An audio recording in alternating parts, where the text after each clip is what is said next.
안녕하세요. 여러분의 재간둥이 사이다 박준입니다. 자, 대통령 비상계엄 선포한 지 3일이 지났습니다. 반헌법적이고 법률에 위반된다라고 얘기를 하고 있는데요.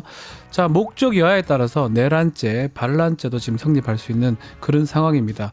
그래서 이런 어떤 계엄 선포를 친위 쿠데타라고 할 수 있을 것 같습니다. 이제 민주당 등 야당에서 탄핵을 추진하고 있기 때문에 과연 탄핵으로 이어질 수 있을지, 특히 한동훈 대표가 주목이 되는데요. 반헌법적, 법률 위반적 탄핵을 국민과 함께 맡겠다. 그 시간에 그런 얘기를 했던 것 같은데 또 탄핵은 할 수 없다. 그 부분이 연결되지 않는 부분이 있는 것 같습니다. 자, 토요일 있을 탄핵 상황 좀 지켜보기로 하고요. 생방송 중에 댓글 참여 많이 부탁드리고 박준의 뉴스 인사이다 지금 바로 시작하겠습니다.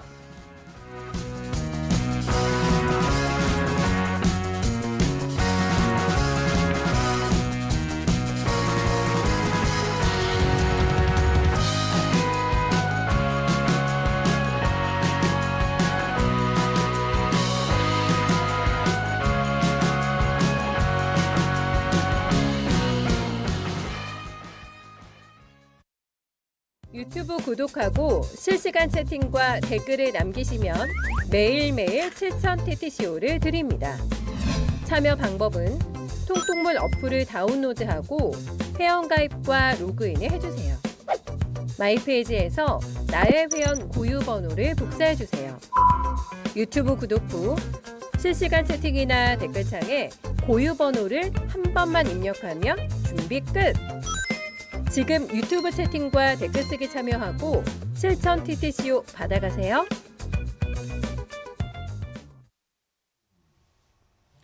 여야 의정 협의체 출범하면서 크리스마스 선물 국민께 안길 것이다 말을 했는데 중단이 됐죠. 또 지난 3일 날 대통령 계엄 포고령에 지금 전공이 복귀도 명시하는 상황도 있습니다. 자, 오늘은 신영영 전 더불어민주당 의원 모시고 이야기 좀 나눠보겠습니다. 의원님 안녕하십니까? 안녕하십니까? 자, 일단 계엄 선포부터 이야기를 좀 해보겠습니다. 선포부터 해제까지 전 과정 어떻게 보셨습니까? 제가 그때 당시 생방하고 있는 모습을 제가 봤던 기억이 납니다. 예, 그날 뉴스나이트에서 네. 대통령께서 뭔가 선언을 하신다고 해서 중간에 생방 라이브를 물릴 수도 있다라는 얘기 들어서 앵커분들이랑 패널이랑 무슨 이야기일까? 이 밤중에 뭔가 선언을 하시는 거는 네. 분명히 좋은 이야기일 거다. 네. 석유 추가됐나? 아, 그때 석유 예. 처럼 네. 예, 아니면 임기 단축 개헌을 선언하시려나? 음흠. 여러 가지 추측을 했었는데요. 저희 깜짝 놀랐습니다. 정말 네. 방송 사고 날 뻔했어요. 저도 직접 봤었는데 너무나 황당해하는 출연자들 또 신혜 의원님 비롯해서 그 모습을 봤었습니다. 그리고 뉴스 진행하는 스태프들도 네. 계엄 상황에서 우리가 언론이 제약되기 때문에 발언 하나하나가 너무 신중하고 무슨 얘기를 해야 될지 모르니까 오히려 특히나 야당 패널로서 네. 이분을 발언을 시켰다가 뭔가 문제가 생기거나 아니면 통제가 안 되거나 네. 이런 부분에 대한 우려가 분명히 있는 것으로 보였고요. 그래서 저희는 한 말씀 이 계엄령에 대해서 비판적인 발언을 하고 나서 네. 빠질 수밖에 없는 상황이었던 거죠. 자, 일단 뭐 계엄 자체는 이제 해제가 되고 이제 후속적인 상황이 남아 있는데 의료 전문가시잖아요. 이 계엄 선포가 우리 국민들한테 영향을 미치는 부분 어떤 게 있을까요? 정말 너무 충격적인 사건이었기 때문에 네. 저도 정말 한 겨울밤의 꿈이었나? 네. 여전히 현실 인식에서 믿기지 아하. 않는 부분이 있고요. 그만큼 큰 충격을 우리 국민들도 받으신 겁니다. 그렇죠. 지금 벌써 계엄 있었던 지 3일 되었어요. 3일. 예, 근데 저만 해도 그 충격에서 어제까지도 벙벙해서 막 버스를 잘못하거나 아니면은 막 돌아가거나 이런 조금 정상적이지 않은 그런 상황들이 저 자신도 경험을 했거든요. 그렇죠. 그런데 지금은 그래도 하루하루가 가면서 침착해지고 있지만 국민들도 분명히 이 큰 충격에서 외상 후 스트레스 장애나 아니면은 우울, 불안, 분노, 네. 여전히 그런 다양한 감정들을 느끼고 계실 거라고 생각을 하고요. 저는 특히나 그날 여의도에 가셨던 현장에 있었던 네. 국회의원분들 그리고 보좌진 분들 온몸으로 막으셨잖아요. 그렇죠. 그리고 시민분들도 정말 그 국회 당사 앞에서 대치하는 상황에서 상당한 충격 그리고 대한민국에 대한 스스로에 대한 그런 분노 그리고 어떻게 윤석열 대통령이 아직까지 대통령인가 이런 부분에 있어서의 큰 문제점들을 느끼면서 상당한 스트레스를 여전히 받고 계실 거다. 그래서 정말 우리나라 전 국민들께서 정신적으로도 신체적으로도 안녕하셔야 되는데 이 상황이 잘 해결되기 전까지는 많은 그런 마음의 병 이런 것들을 앓으실 수도 있겠다라는 생각이 국민을 향해 듭니다. 총뿌리를 들이밀었어요. 5.18 생각이 나지 않을 수 없거든요. 그래서 많은 분들이 공포도 느꼈을 것 같고 그게 계속 남아있을 것 같다는 생각이 듭니다. 국민 건강에도 큰 영향을 미칠 것 같은데 자 이제 일단은 포고령 내용 얘기를 좀 짚어보면요. 의료인들 내용들이 나옵니다. 특히 눈에 띄는 게 전공의를 비롯해서 파업 중이거나 의료 현장을 이탈한 모든 의료인 48시간 이내에 복귀하라 그러고 안 되면 처단한다 이렇게 표현을 했습니다. 일단은 파업 중인 전공의 의료인 이게 맞습니까? 이 표현 자체가? 지금은 대부분 사직이 됐기 때문에 네. 이미 이제 전공의가 아닙니다. 그냥 일반의 의사의 신분으로서 그냥 일개의 시민인 것이죠. 파업 중이라는 표현 전공의 및 의료인 이것도 사실 좀 납득하기 좀 어려운 표현 같은데요. 그렇기 때문에 지금 파업을 하고 있는 것이 아니라 이미 병원에서는 이제 사직을 했기 때문에 나갔잖아요. 사직을 했기 때문에 더 이상 그 병원에 속한 의사가 아닌 것이죠. 그냥 일반인이잖아요. 예, 그냥 뭐 의사 면허를 의사. 소지하고 있는 네. 그런 일반 의사이기 때문에 지금으로서는 파업 중인 전공의는 없습니다. 그러니까 그 표현도 좀 그렇고 가장 저는 눈에 띄었던 표현 중에 하나가 처단한다라는 표현이거든요. 그렇죠. 어떻게 보면 처단. 그러니까 이게 포고령의 한 문자 하나하나가 매우 중요합니다. 그것대로 그 법률같이 작용하는 거니까. 근데 처단한다라는 표현 어떻게 보셨습니까? 처단한다라는 말을 평생 저도 들어본 일이 별로 없는 것 같아요. 법률을 하면서도 처단한다는 표현 자체가 어떻게 여기서 쉽게 이렇게 나올까 생각이 들었거든요. 예, 그래서 처단하는 뜻이 뭘까 했더니만 결단을 내려 처분한다. 유사어로는 단죄, 숙청, 거세 이렇게 국어사전에 나와 있더라고요. 그때로 되면 처단이라는 거는 사형부터 징역까지 다 가능한 상황이에요. 그래서 정말 끔찍한데 네. 이 전공의들이 이 상황을 받아들이면서 아 나도 체포될 수 있겠구나, 끌려갈 수 있겠구나, 아 나를 국가에서 범죄자 집단으로 네. 보는구나, 반국가 적대적 세력으로 보는 거에 대한 상당한 충격을 받았을 거고 네. 그날 밤에 많이 무서웠을 거라고 생각이 듭니다. 저도 실제로 전화를 받았거든요. 제 아는 의사가 이런 상황인데 변호사가 좀 있어야 되는 거 아니냐라고 도망을 가야 되냐 48시간 이내 하라는데 등의 어떤 그 공포감을 보였던 기억이 납니다. 네, 실제로 그래서 그 자기 집에서 회피했던 그래서 숨어 있었던 전공의들의 증언들도 요즘에 나오고 있는데 네. 또 어제 보도된 걸 보면은 군병원에서 전시 대비 훈련, 군장비 점검을 지시했다고 해요. 네. 그래서 만약에 계엄이 발생한다면 정말 유혈 사태가 발생하고 그러면 의료인들이 병원에서 이런 부분에 있어서는 동원이 돼야 되기 때문에 저는 이 포고령에 그런 것들을 다 감안해서 전공의들을 비롯한 의료인입니다. 그래서 전공의만을 얘기하는 것도 아니에요. 전체 의료인들이 48시간 내에 의협에 복귀해서 성실하게 뭔가 환자들을 봐야 된다라는 그런 동원령이라고 느껴지기 때문에 그런 느낌이 드네요. 네. 문헌으로 봤을 때는. 정말 이 시나리오가 어디까지 계획됐었던 것인가 정말 예. 끔찍하다는 생각이 듭니다.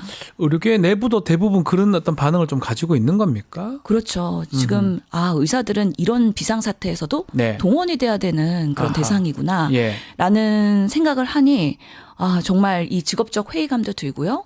특히 이 상황에서 정말 대한민국의 대통령이 정말 제대로 된 현실 인식을 갖고서는 이런 포고령을 만든 것인가에 네. 대해서 심한 문제의식을 갖지 않을 수가 없습니다. 자, 보건복지부 장관 조규형 장관인데요. 조규형 장관은 어제 보건복지위 전체회의에서 포고령 관련해서 잘 몰랐다라고 또 동의할 수 없다라고 얘기를 했는데 저는 좀 이해하기 어렵거든요. 국무회의 때 참석을 한 사람이 조규형 장관인데 이 포고령 본인과 관계없이 이게 됐을까? 이건 어떻게 보십니까? 어제 상당히 보건복지 상임위에서 질타를 받았습니다. 네. 조규영 장관. 지금 사의를 표명했기 때문에 자리에 연연하지 않다고는 했지만 네. 본인이 그날의 상황에서 봤을 때는 전혀 본인은 보고받지도 못했고 같이 검토하지도 않았고 나중에 발표되는 사실을 보고서 알았다라고 얘기하기 때문에 지금의 국무위원들은 다들 이게 내란죄 나중에는 정말 반역죄까지 갈 수 예. 있기 때문에 책임 회피를 하고 있는 모습으로 보일 수밖에 없고요. 특히나 첫 질의에서는 이 계엄은 위헌적, 반헌법적이라고 인정을 했다가 예. 기사화되고 그 부분에 있어서 문제 소지가 될 것 같으니까 다시 그 말을 후퇴하면서 그것은 제가 법리적인 판단은 할 수가 없는 부분입니다. 라는 정말 책임지지 않는 모습을 보였거든요. 네. 근데 지금 보건복지부는 의대 정원 사태가 금년 2월 6일 날 발표를 한 2,000명 확대 때부터 지금까지 네. 지속적으로 무능하고 무책임하고 이 사태를 수수방관하는 모습으로의 그런 국민적인 신뢰를 잃어버렸기 때문에 저는 정말 대한민국의 그래도 정부 부처의 수많은 유능한 공무원들이 네. 얼마나 절망감을 가지고 이 사태를 바라볼까, 그리고 그들의 수장인 장관과 차관 이렇게 무기력한가에 대해서는 정말 심히 그런 속상함을 금치 못할 거라고 몰랐다도 생각합니다. 문제인 거예요. 포고령에 의사들 얘기도 나오고 처단한다는 얘기가 나왔는데 뭐 본인도 지금 몰랐다고 하는데 그러면 누가 이 포고령에 이런 내용들을 넣었을까요? 실제로 어제 여러 상임위에서의 예. 청문회 그 상황을 보면은 계엄 사령관도 본인이 한 거 아니라는 거잖아요. 네. 그렇기 때문에 결국에는 윤석열 대통령 외에 김용현 국방장관 그 두 분 외에는 설명이 안 되는 딱 것이죠. 그것만 봐도 불법적이고 위헌적인 거예요. 예. 그리고 예. 파업을 하고 있지 않는데 파업하고 있는 전공의들을 언급한 거 보니까 네. 지금 대한민국의 의정 사태가 어떤 상황인지에 대해서도 정확히 파악 못하고 계시는 겁니다. 그렇기 때문에 어설픈 두 분 또는 한 분이 그런 정말 어설픈 문구를 포고령에 담음으로 인해서 정말 전공의들을 반국가 세력이기 때문에 내가 하려는 의료개혁에 반대하는 그런 집단물이기 때문에 뭐 국회를 범죄자의 소굴이라고 얘기하지 않았습니까? 네. 그만큼 내 의료개혁을 반대하고 있는 전공의들도 반헌법적 정말 반국가 적대적 세력이라고 본 그 정점에 계시는 분의 의중이 매우 많이 반영이 됐을 거라는 반영된 생각할 것이다. 수밖에 없습니다. 자. 누군가가 검토를 했다면 당연히 이거는 지금 맞지도 않는 안 표현이고 되죠. 처단이란 말조차가 그 다 잘못된 거예요. 파업 중에는 전공의도 없을 뿐더러 의료인이 왜 다 간 뿐이요. 그리고 처단이라는 표현 어떻게 씁니까? 저는 이번 포고령으로 인해서 대한민국의 14만 의사들이 다 윤석열 정권으로 돌아섰다. 의료계 명확하게. 차원에서 대응을 합니까? 이번에 대응 계획이 있을까요? 지금 의료계 리더십도 사실은 네. 조금 어려운 상황입니다. 대한의사협회가 지금 회장이 탄핵되면서 네. 비대위가 들어섰고 비대위 위원장인 어제 박형욱 교수가 브리핑을 했는데요. 공식적으로 대통령 하야라고 요청을 했습니다. 자, 뭐 그래도 의협에서는 제가 봤을 때는 성명을 낸 걸로 지금 알고 있습니다. 이거잖아요. 근데 아직 변협에서는 저희가 성명을 아직 못 내고 있습니다. 아직 다투고 있어요. 어떻게 이게 변협에서는 맞느냐. 그런가요? 저도 그 지금 토론을 좀 보고 있는데 그래도 비상계엄에 대해서는 비판하는 성명 나오지 그거는 않았나요? 그때 딱 즉각 나왔었는데 예, 탄핵 대통령에 부분, 대한 부분은. 하야나 탄핵 부분에 대해서는 아직까지 얘기 못 나오는데 어쨌든 간에 의료계는 그나마 의협에서는 대통령 탄핵 하야 탄핵으로 지금 얘기를 하는 겁니까? 하야를 하야라고? 요구했고요. 탄핵에 예. 대해서는 명확하게 지금 네. 얘기하지 않았는데 지금은 비대위고 한시적인 그 리더십이기 때문에 네. 1월 달에 의협회장 선거가 있고 그다음에 조금 더 투쟁적이고 강경한 리더십이 생긴다면 명확하게 그 상황에서의 정권 더 이상 공직에 있으면 안 되는 대통령에 대해서 이야기할 수 있을 거라고 저는 기대합니다. 그렇군요. 자, 의정 갈등이 정말 해결될 기미가 안 보이는데 이제 이 계엄 사태 때문에 더 악화된다고 봐야 되지 않을까요? 뭐 해결할 수 없을 것 같은데요, 아예. 저희가 봤을 때는 특히 어제 제가 지금 휴학한 네. 의대생들과도 얘기해봤고 젊은 의사들과 얘기했는데 지금의 의료개혁은 더 이상 추진하지 못할 거라는 희망이 있더라고요. 이제 정권은 아하. 식물 정권이 됐고 예. 곧 끝날 정권이라는 기대감이 있고 그렇다면 우리가 예상한 것보다는 이 갈등이 빠르게 종료될 수도 있겠다라는 한낮의 희망을 갖고 있지만 한편으로는 탄핵이 안 된다면 네. 그렇다면 이 사안은 언제까지 지속돼야 되는가에 대한 답답함에 대해서 토로하고 있었고요. 네. 실제로 지금 2025년은 의대 지금 입시가 진행되고 있기 때문에 그러니까요. 그거 어떡합니까? 예. 학생들 지금 뽑고 있잖아요, 지금. 예, 뽑고 나면 이 친구들이 아마 신입생으로 들어오게 되는 2026년에 다 같이 투쟁 반열에 합류하지 않을까에 라는 젊은 의사들의 예측이 있고 그렇기 때문에 내년이 돼도 전공의들 그리고 뭔가 의대생들의 그런 수업 네. 정상화되기는 어려울 것이다. 그래서 우리는 끝까지 불합리한 보건의료 정책에 대해서는 계속해서 온몸으로 투항하겠다라는 결연한 의지들이 있습니다. 사실 의정 갈등 좀 풀기 위해서 여야 의정 협의체 이제 만들었었는데 20일밖에 활동을 못했습니다.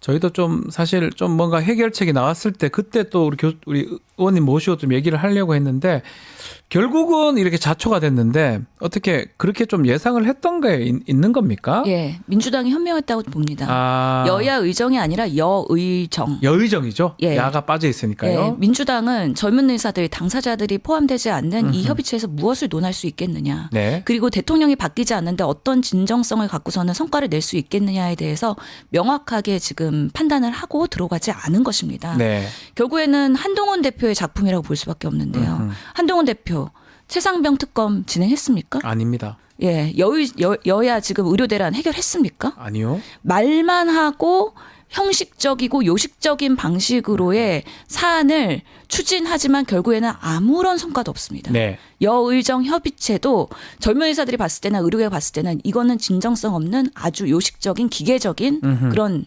구성체였다. 그렇기 때문에 여기서 성과를 낼 수는 없다라는 게 미리부터 예상이 됐고요. 그 결과 크리스마스 선물이요. 첫 번째 회의에서 발언했던 그 네. 의원님 정말 정치인들 발언 신중해야 되고요. 그 사안에 대해서 제대로 파악하고 있지 못하다는 불필요한 국민들에 대한 기대와 희망을 심어준 그런 부분에 있어서 책임 통감해야 된다고 저는 책임을 봅니다. 져야 된다. 이렇게 협의체가 자초가 됐는데 또 표현은 조금 달라요. 의료계는 중단이다. 사실 끝난 것처럼 말씀을 하시는데 정부는 휴직이다. 쉬는 거다 표현을 하는데 이 부분은 우리가 어떻게 봐야 됩니까? 정부의 말장난이죠. 말장난이죠? 그리고 여당의 말장난이죠. 네. 지금 그 3번의 회의, 4번 회의를 하면서 네. 무엇을 논의했고 입장차만 결국에는 확인한 거 아닙니까? 그리고 사실은 그런 결정권이 없는 사람들이 들어와서 정부 여당에서 이야기를 하다 보면 네. 계속해서 2,000명 고소할 수밖에 없죠. 어떤 협상 카드를 가지고 있습니까? 네. 정치가 그렇게 무기력했습니까? 우리나라에서? 정말로 정부 여당이 국민들을 생각하고 지금 암 진단받고 치료를 못 받는 환자들 그리고 정말 초과 사망이 늘어나고 있는 네. 지금의 상황 코로나보다 어쩌면 더 오래 갈 수 있고 더 큰 여파를 가져올 수 있는 이런 대한민국의 의료 시스템 붕괴를 방기하고 있는 지금 정부 여당에 정말 이 현장에서의 심각성을 전혀 모르고 있다. 시작 자체는 2025학년부터 시작하자라는 게 지금 전공이나 의료단체들 생각 아닙니까? 결국 지금 뽑는 것도 지금 좀 고려해서 해달라라는 게 요청 사항이죠. 의료계는 아직도 지금 2025년 의대생 모집 중단해달라고 요청하고 있는 그게 겁니다. 근데 저는 그게 불가능하나요? 왜 자꾸 불가능하다죠? 하면 되는 거 아닙니까? 정권에는 큰 위해로 가져오겠죠. 지금 정권 연대 개엄. 예, 정권의 입장에서는 연대에도 지금 논술 시험 유출되면서 소송 지금 걸려서 소송 걸렸던데요. 예, 예. 그것을 인정할 것이냐 말 것이냐를 갖고 하는데 만약에 이 상황에서 정원을 조정하게 되면은 결국에는 이 수많은 지금 고3 수험생뿐만 아니라 N수생들과 지금 많은 사람들이 의대 입시에 참여하고 있는데 네. 이 사람들한테 국가 소송으로 행정소송으로 이어질 것이기 때문에 국가나 정부의 입장에서는 25년 정원을 건드릴 수 없다는 게 확고한 입장인 저는 것이죠. 좀 질문 좀 드리고 싶은 게 안 됩니까? 저는 대를 위해서 소를 좀 희생할 수 있는 상황이 아닌가라고 생각도 들거든요. 대한민국의 의료 시스템의 안정적인 유지와 국민 건강을 위해서는 소를 희생할 수밖에 없는 그런 절체절명의 그런 판단을 하셔야 될 텐데 실제로 지금도 수시 모집이 되고 있지만 정시는 모집되지 않았고 아하. 수시도 보통은 이게 중복 지원이 되기 때문에 서울대, 연대, 고대 다양한 의대에 예. 동시 지원을 하다 보면은요 결국에는 서울대 붙은 사람, 고대 붙은 사람, 연대 도미노 현상으로 사실 구멍이 납니다. 그렇죠. 거기를 또 추가 합격하는 거기 때문에 아하. 분명히 해결의 의지만 있다 그러면 가능성이 있다는 정원에 거죠. 대한 부분도 아하. 진정성을 드러내고 소통을 해야 되는 상황이었던 거죠. 그래야 의사 단체들이 돌아와서 대화도 하고 해결책을 마련할 거 아닙니까? 예, 그런데 예, 전혀 요지부동이라는 게 이번에 뭐 계엄령을 선언하고 실험적으로 반국가 세력을 한번 하겠다는 거잖아요. 네. 민주당과 야당이 예. 국회에 범죄자 소굴이 있고 그런 현실의 인식을 갖고 있는 대통령이라면 사실은 뭐 2,000명에 대해서는 아주 확고하고 요지부동일 거라고 생각이 듭니다. 더 문제가 이제 내년 3월부터 수련하는 전공이 뽑는데 원래 6,950명이 지금 필요한 상황이에요. 어제 모집 첫날이었는데요. 몇 명이게요? 0명입니다. 0명. 아무도 지원하지 않고 있습니다. 어떡합니까 이거? 예, 저희가 전공이 모집한다고 예. 하면은 의대 졸업한 친구들은 인턴을 신청을 하고요. 네. 인턴 수료자들은 이제 레지던트를 신청하는 그렇죠. 게 모집 첫날에 대부분 다 합니다. 왜냐하면 다 예정된 것들이 어차피 갈 거니까. 예, 정해져 있고요. 네. 사전에 다 논의가 되기 때문에 그런 부분에 있어서 첫날에 그 지원율이 가장 높은데 0명이라는 거는 지금의 상황에서는 내가 병원에 들어와서 전공의 수련을 받는 것이 아무런 의미가 없다. 라는 명확한 젊은 의사들의 입장을 보여주는 것입니다. 아마 거의 없을 것 같거든요. 아니면 턱없이 부족할 것 같은데 전공의 지원, 레지던트가 없어지면 줄어들면 예상되는 문제점은 뭡니까? 지금도 대학병원들이 네. 병상을 줄이고 최소 30% 정도는 감축을 하고 있고 입원 환자를 제대로 입원장을 주지 못하고 치료하는 데 있어서 상당한 시간적 소요와 지연이 일어나고 있습니다. 예. 정말 당장 생명이 넘어갈 것 같지 않으면 예약이 많이 지연되고 있는 상황들이 돌출하고 있기 때문에 국민들의 입장에서는 내가 어떤 증상이 있더라도 제대로 적기에 치료를 못 받고 그렇기 때문에 치료의 결과가 후유증이나 이런 부작용으로 나타날 수도 있는 위험을 감수하고 있는 거라고 보이고요. 네. 특히 그렇기 때문에 오히려 지금 상황에서는 중증 환자들은 의료 과잉과 의료 쇼핑이 더 늘어날 수밖에 없다. 아. 만약에 서울대 가서 진료 못 받을까 봐 연대, 고대, 뭐 카톨릭대 모든 병원에 다 예약 걸어놓는 예약 거죠. 걸어놓겠죠. 그리고 혹시나. 가장 빠른 데를 갈 수밖에 없고 아하. 그러다 보면은 병원에서 노쇼가 늘어날 수밖에 없고 이런 악순환과 지금 의료의 비효율이 반복되고 있는데 궁극적으로는 이 의료의 지표는요. 바로 보이지 않습니다. 지금 저희가 하고 있는 의료계에서 작업이 코로나 2020년에 초과 사망이 얼마나 늘어나는지를 분석하고 있거든요. 예. 그만큼 의료의 지표들은 4년, 5년 몇 차를 년 후에 가지고 일어난다는 거잖아요. 추후에 장기적으로 아. 보여주기 때문에 대한민국의 지금 경제 성장률 떨어지고 있고 네. 환율 떨어지고 있고 지속적으로 대외 신뢰도 하락하는 것처럼 네. 대한민국의 지금 의료의 지표들도 점점 하락할 것이다. 그리고 대한민국의 동력이라고 봤던 외국인 환자 유치. 지금 외국에서 우리나라에 환자 보내주세요. 그러면 다른 나라 사람들이 대한민국의 병원에 의사 없는 거 아니야? 네. 라는 얘기를 하면서 환자들이 대한민국으로 오지 않습니다. 그렇죠. 예, 상당히 지금 공백과 지금의 끌어온 대한민국의 수준 높은 의료가 바닥으로 내려갈 위기에 하루아래 직면해 있다고 생각합니다. 이번 포고령이 이 전공의 모집이나 영향을 미칠까요? 그 부분 어떻게 보십니까? 전공이 처단한다 그랬었잖아요. 저는 정부가 2,000명을 네. 늘릴 때 필수 의료 지역 의료 살리겠다고 했거든요. 네. 근데 이 포고령으로 복귀하지 않으면 처단한다고 했기 때문에 예. 이것은 2,000명 처음 발표할 때 업무 개시 명령과 필수 의료 진료 명령이라는 거를 정부가 내렸거든요. 아, 내가 내과, 소아과, 산부인과, 흉부외과 같은 생명을 지키는 과를 하면 더 끌려가서 진료에 하하, 예. 나의 직업적 차유나 나의 자유의사에 반해서 무조건 환자를 보고 무조건 직업적인 그런 유용성이 없구나를 절실하게 느꼈기 때문에 네. 전공의들은 이제 병원에서 근무하는 것보다는 일반 개원가에서 그리고 정말 생명을 다루는 과보다는 조금 더 유연한 과에서 진료할 가능성이 더 높아졌다. 그리고 그 생각들이 더 이번 포고령을 통해서 확고해졌기 때문에 네. 저는 지금 작금의 대한민국 정권에서 하는 모습들이 의료 붕괴와 필수 의료 붕괴를 더 가속화시켰다. 그리고 그 책임에 대해서는 정말 엄중히 물어야 될 것이다라고 생각합니다. 자, 마지막으로 지금 계엄 사태 또 의료 사태 등등이 지금 일어난 상황에서 결국 윤석열 대통령 탄핵 소추안 본회의에 보고가 됐습니다. 자, 내일 7일 날 표결할 예정인데 어떻게 전망하십니까? 가결돼야죠. 가결되어야 한다. 국민의힘 의원님들도 국민을 바라보는 정치를 하고 국민의 대표로서 지금의 상태 그리고 대한민국을 민주주의를 회복하고 안정시키기 위해서는 가결해야 되고요. 네. 분명히 저는 그래도 가결하는 의원님들이 예상보다 많이 나올 것이다라고 바라는 기도하는 조금 바랍니다. 질문 또 의정 활동 하셨으니까 상대 정당이잖아요. 국민의힘 정당. 의정 활동할 때도 뭐 당론을 정하거나 아니면 당에서 하는 얘기하고 실제로 또 대화 나눠보면 그래도 양심이 있고 소신 있는 그런 의원들이 좀 있습니까? 국민의힘 의원들도 네. 우리 대통령 어떻게 저런 사람인가에 대해서 깜짝 놀랐을 겁니다. 아마 뭐 다 그렇지 않을까요? 그리고 저분이 계속 대통령을 하는 순간 국민의힘은 당이 유지되기 어려울 거라는 생각도 할 겁니다. 네. 그럼에도 불구하고 제가 이태원 사건 때도 정말 경험을 했는데 네. 본인의 자리 보전을 위해서 정치하는 분들이 상당히 많이 있다. 자기 때문에. 당약, 자기 이익, 당의 이익을 위해서 하는 분들이 많다. 예, 자리 보전과 정권의 이익과 그리고 절대 정권을 뺏길 수 없다. 네. 그리고 아무리 정말 대한민국이 위험에 처한다 그래도 나는 지금의 상황에서 내 이익을 위해서 한 표를 행사하겠다라고 생각하는 많은 정치인들이 여전히 남아있다. 그게 정치하면 안 되는 거 아닙니까? 그런 분들이 정치를 하기 때문에 명태균 사건이 사실 아. 있으면서도 정권이 유지가 됐고 그동안 네. 그런 사람들이 선거에 유입돼서 배지를 달지 않았을까. 네. 그런 분들을 우리 국민들과 시민의 목소리로 저희는 끌어내려야 된다고 생각하고요. 네. 예, 정말 국민을 위한 정치를 하는 분들이 남아서 올바른 정치를 위해서 대한민국 세워야 되지 8명 않을까 없을까요? 설마? 저는 있을 수 있다고 보고요. 예. 있어야 한다고 생각합니다. 그것으로 국민의힘은 심판받을 거라고 생각을 합니다. 자, 마지막으로 윤석열 대통령한테 하고 싶은 말씀 있을까요? 지금 뭐 하고 있는지 뭐 궁금한데. 예.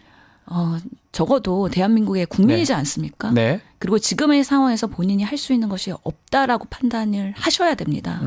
그렇기 때문에 마지막 대한민국을 위한 대통령으로서 봉사는 스스로 자리에서 내려오시는 겁니다. 그것이 지금 대한민국의 민주주의를 파괴한 장본인으로서 마지막 할 수 있는 국민을 위한 결단이라고 생각을 하고요. 정말 지금까지도 본인은 내가 뭘 잘못했냐라고 분노하면서 나는 이것보다 더한 것을 할 수 있다라는 위험한 인간이라는 것을 보여준다고 하시면 정말 그거는 대통령이 정신적으로도 아프신 분이다. 네. 정상이 아닐 것이다라고 국민들이 강하게 호통칠 거라고 저는 생각합니다. 명심하시면 좋겠습니다. 자, 오늘 말씀은 여기까지 듣겠습니다. 지금까지 신현영 전 의원과 말씀 나눴습니다. 감사합니다. 감사합니다.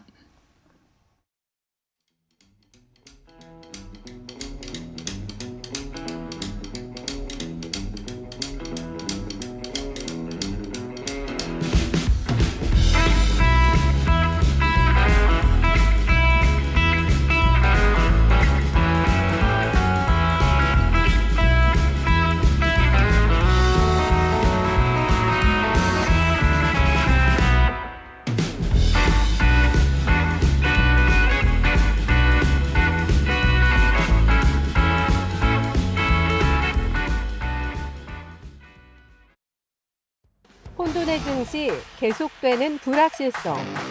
수렁에 빠져버린 국내 증시. 무너진 계좌를 재건해줄 2명의 스페셜리스트. 트럼프 2.0 시대 투자 전략은 12월 7일 1시 유성치 운용형. 12월 14일 1시 금산 전문가. 썸상 구독자는 강연회가 무료? 토마토 증권톡 유튜브에서 멤버십 가입하고 전화주세요. 12월 7일과 14일 오후 1시 2025년 증시 대전만 지금 바로 신청하세요. 자, 베프의 촉입니다. 배상원 프로파일러와 함께하겠습니다. 안녕하십니까? 안녕하세요. 자, 2024년 12월 3일 정말 대한민국 정치사에 정말 남을 그런 날이 됐습니다. 비상계엄 선포 날. 베프님은 어디서 계셨고 어디서 어떻게 소식을 들었습니까? 제 유튜브 생방송 중이었습니다. 아, 방송하고 계셨습니까? 예. 근데 예. 그 제 팬분이 저기 댓글창에 네. 비상계엄을 쓰더라고요. 그래서 제가 폰을 냈습니다. 네. 이 가짜뉴스 버티면 안 된다고. 네, 말도 안 되는 얘기 하지 마라. 네, 네. 그런데 진짜라는 거예요. 그래서 바로 화면 전화해서 보니까 네. 이게 어떤 분이 나와서 그거 포고 뭐 입고 계시더라고요. 네, 대통령. 예. 네. 그래서 이게 뭐지라고 했어요. 예전에 제가 뭐 한 현직에 있을 때 그런 거 했었습니다. 군중 심리와 개인 심리 말하자면은 그 쿠데타 상황이나 이 위기 상황에서의 심리적 전환 그 부분에 대한 보고서가 잠깐 썼던 적이 있었는데 네. 이게 지금 그 상황으로도 보통 이런 비상계엄이나 쿠데타 같은 경우는 새벽에 하거든요. 왜냐하면 그렇죠. 예. 왜냐하면 새벽에는 병력의 네. 이동이 원활하고 예. 그다음에 사람 통제가 가능하기 때문에 근데 밤 10시 반에 이런 걸 하는 이게 제정신인가? 오히려 그런 생각이 버뜩 들었어요. 시간도 좀 뭔가 예, 예. 어색하고 애매했다. 저는 술 먹고 했는 줄 알았습니다. 깜짝 술 놀랐어요. 먹고 그 모습 그냥, 자체를 예. 야, 이 모습도 보면 예, 예. 조금 그런 느낌도 느낌이 좀 있죠. 있었죠. 예. 자, 우리 헌정사의 계엄이 몇 번 선포됐습니까? 혹시 그거 예. 아십니까? 예, 이승만 정부 때 이승만은 5번, 네. 박정희, 최규화. 근데 사실 최규화 때는 이제 박정희가 죽은 다음에 그렇죠. 10월 27일 날 된 거기 때문에 연결된다면 5번. 그러니까 11번인데요. 보통 뭐 경비계엄이나 비상계엄을 나눈다 하더라. 어쨌든 네. 포괄적으로 비상계엄 선포된 건 아까 말씀드린 거고 요번이 45년 만에 그 다음입니다. 자, 그러면 우리 이번 선포된 비상계엄 구체적으로 얘기를 좀 나눠보면 결국은 45년 만에 마지막 그 비상계엄이 45년 전이었다는 거잖아요. 79년 10월 27일. 예. 이게 그때가 아마 예. 박정희 대통령 시해 예, 그 다음 날. 직후. 예. 그때부터 지금 그때 하고 5.18까지 예, 그렇죠. 그때 하고 45년 만에 선포가 된 거네요. 그렇죠. 야. 그러니까 이제 이상한 얘기가 아까 네. 신현영 의원 말씀했는데 이상한 얘기가 나오죠. 네. 처단. 네. 이거 50년 전 얘기거든요. 깜짝 놀랐습니다. 지금 처단이란 말을 누가 씁니까? 안 쓰죠. 그러니까 사실은 이거를 계획했던 사람이 누군지는 모르겠지만은 옛날 캐비넷에 있는 그걸 그대로 베껴서 몇 문장을 바꿔서 냈을 수 있다라고 하는 것이 그거고 실제로 합참에 계엄과가 있습니다. 예. 그러니까 계엄의 전체적인 매뉴얼이 있는데 그러니까요. 그거를 전혀 참조하지 않고 자기들 머리로 했다는 겁니다. 그러니까 이건 합참에 있는 정규 과정을 거친 계엄이 아니라는 걸 명확히 알 수 있는 거죠. 그 부분도 한번 우리가 얘기를 좀 해야 되는데 처단이라는 용어가 사실은 현재 사회에서 쓸 수도 없고요. 포고령 자체도 법률에 준하기 때문에 네. 법률가가 보고 내야 됩니다. 그리고 군의 법률가 저도 그 얘기 네. 법무관 했기 때문에 합참의 법무과든 계엄과든 법무장교들이 있습니다. 변호사 자격을 갖고 있는 장교들이 그 보고 이제 문건을 수정을 하고 그 제가 있었으면 처단이라는 용어를 무슨 소리냐 그렇죠. 빼라 그런 얘기를 할 건데 그냥 의법 조치 이게 차라리 그렇죠. 조치하겠다. 그게 낫죠. 예. 의법 조치하겠다. 그러면 예. 끝날 일인데 그런 걸 봤을 때는 정말 옛날 그 문건 포고령 갖고 와가지고 그대로 했을 가능성도 있다는 그렇죠. 거네요. 그리고 이건 감정이 들어가는 거죠. 감정도 있다. 감정도 들어가는 거고 법의 어떤 원칙 헌법에 나오는 걸 다 무시하고 한 거잖아요. 네.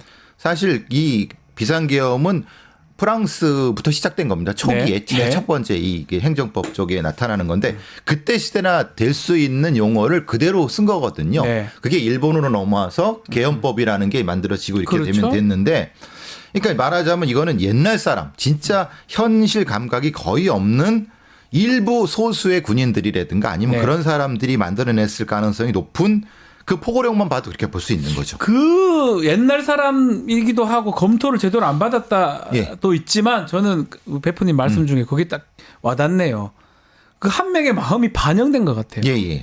야 처단해야 되는 거 아니야? 예. 그 처단을 그냥 넣은 거 아니냐 포고령에 이 이게 생각이 문득 그렇죠. 듭니다. 실행 과정을 잘 보시면요. 예. 실제로 실전 경험이 거의 없는 사람이 이 시나리오를 썼다고 보는 게 맞습니다. 네. 그래서 저는 군인이 했을까라는 생각이 들어요. 이거는 민간인 중에서 아주 진짜 모르는 사람이 했을 가능성이 높다라는. 군대를 잘 모르는 사람. 왜냐하면 네. 실제의 그 비상계엄이나 쿠데타의 실행은 위관급 장교가 중요합니다. 왜냐하면 위관급 장교라는 게 중대 규모 정도를 가지고 실제로 체포를 하고 뭔가를 하는 현장에서 총을 쏘는 사람이 제일 실행에 좌지우지하는 이게 제가 이제 군중심의 논문을 쓰는 그거에 나타난 건데 그런데 이거는 전혀 조직이 안 돼 있는 상태였어요. 그걸 모르는 사람이 이걸 짰기 때문에 보시면 아시겠지만 좌충우돌 막 있지 않습니까? 그렇죠. 그게 바로 그런 부분입니다.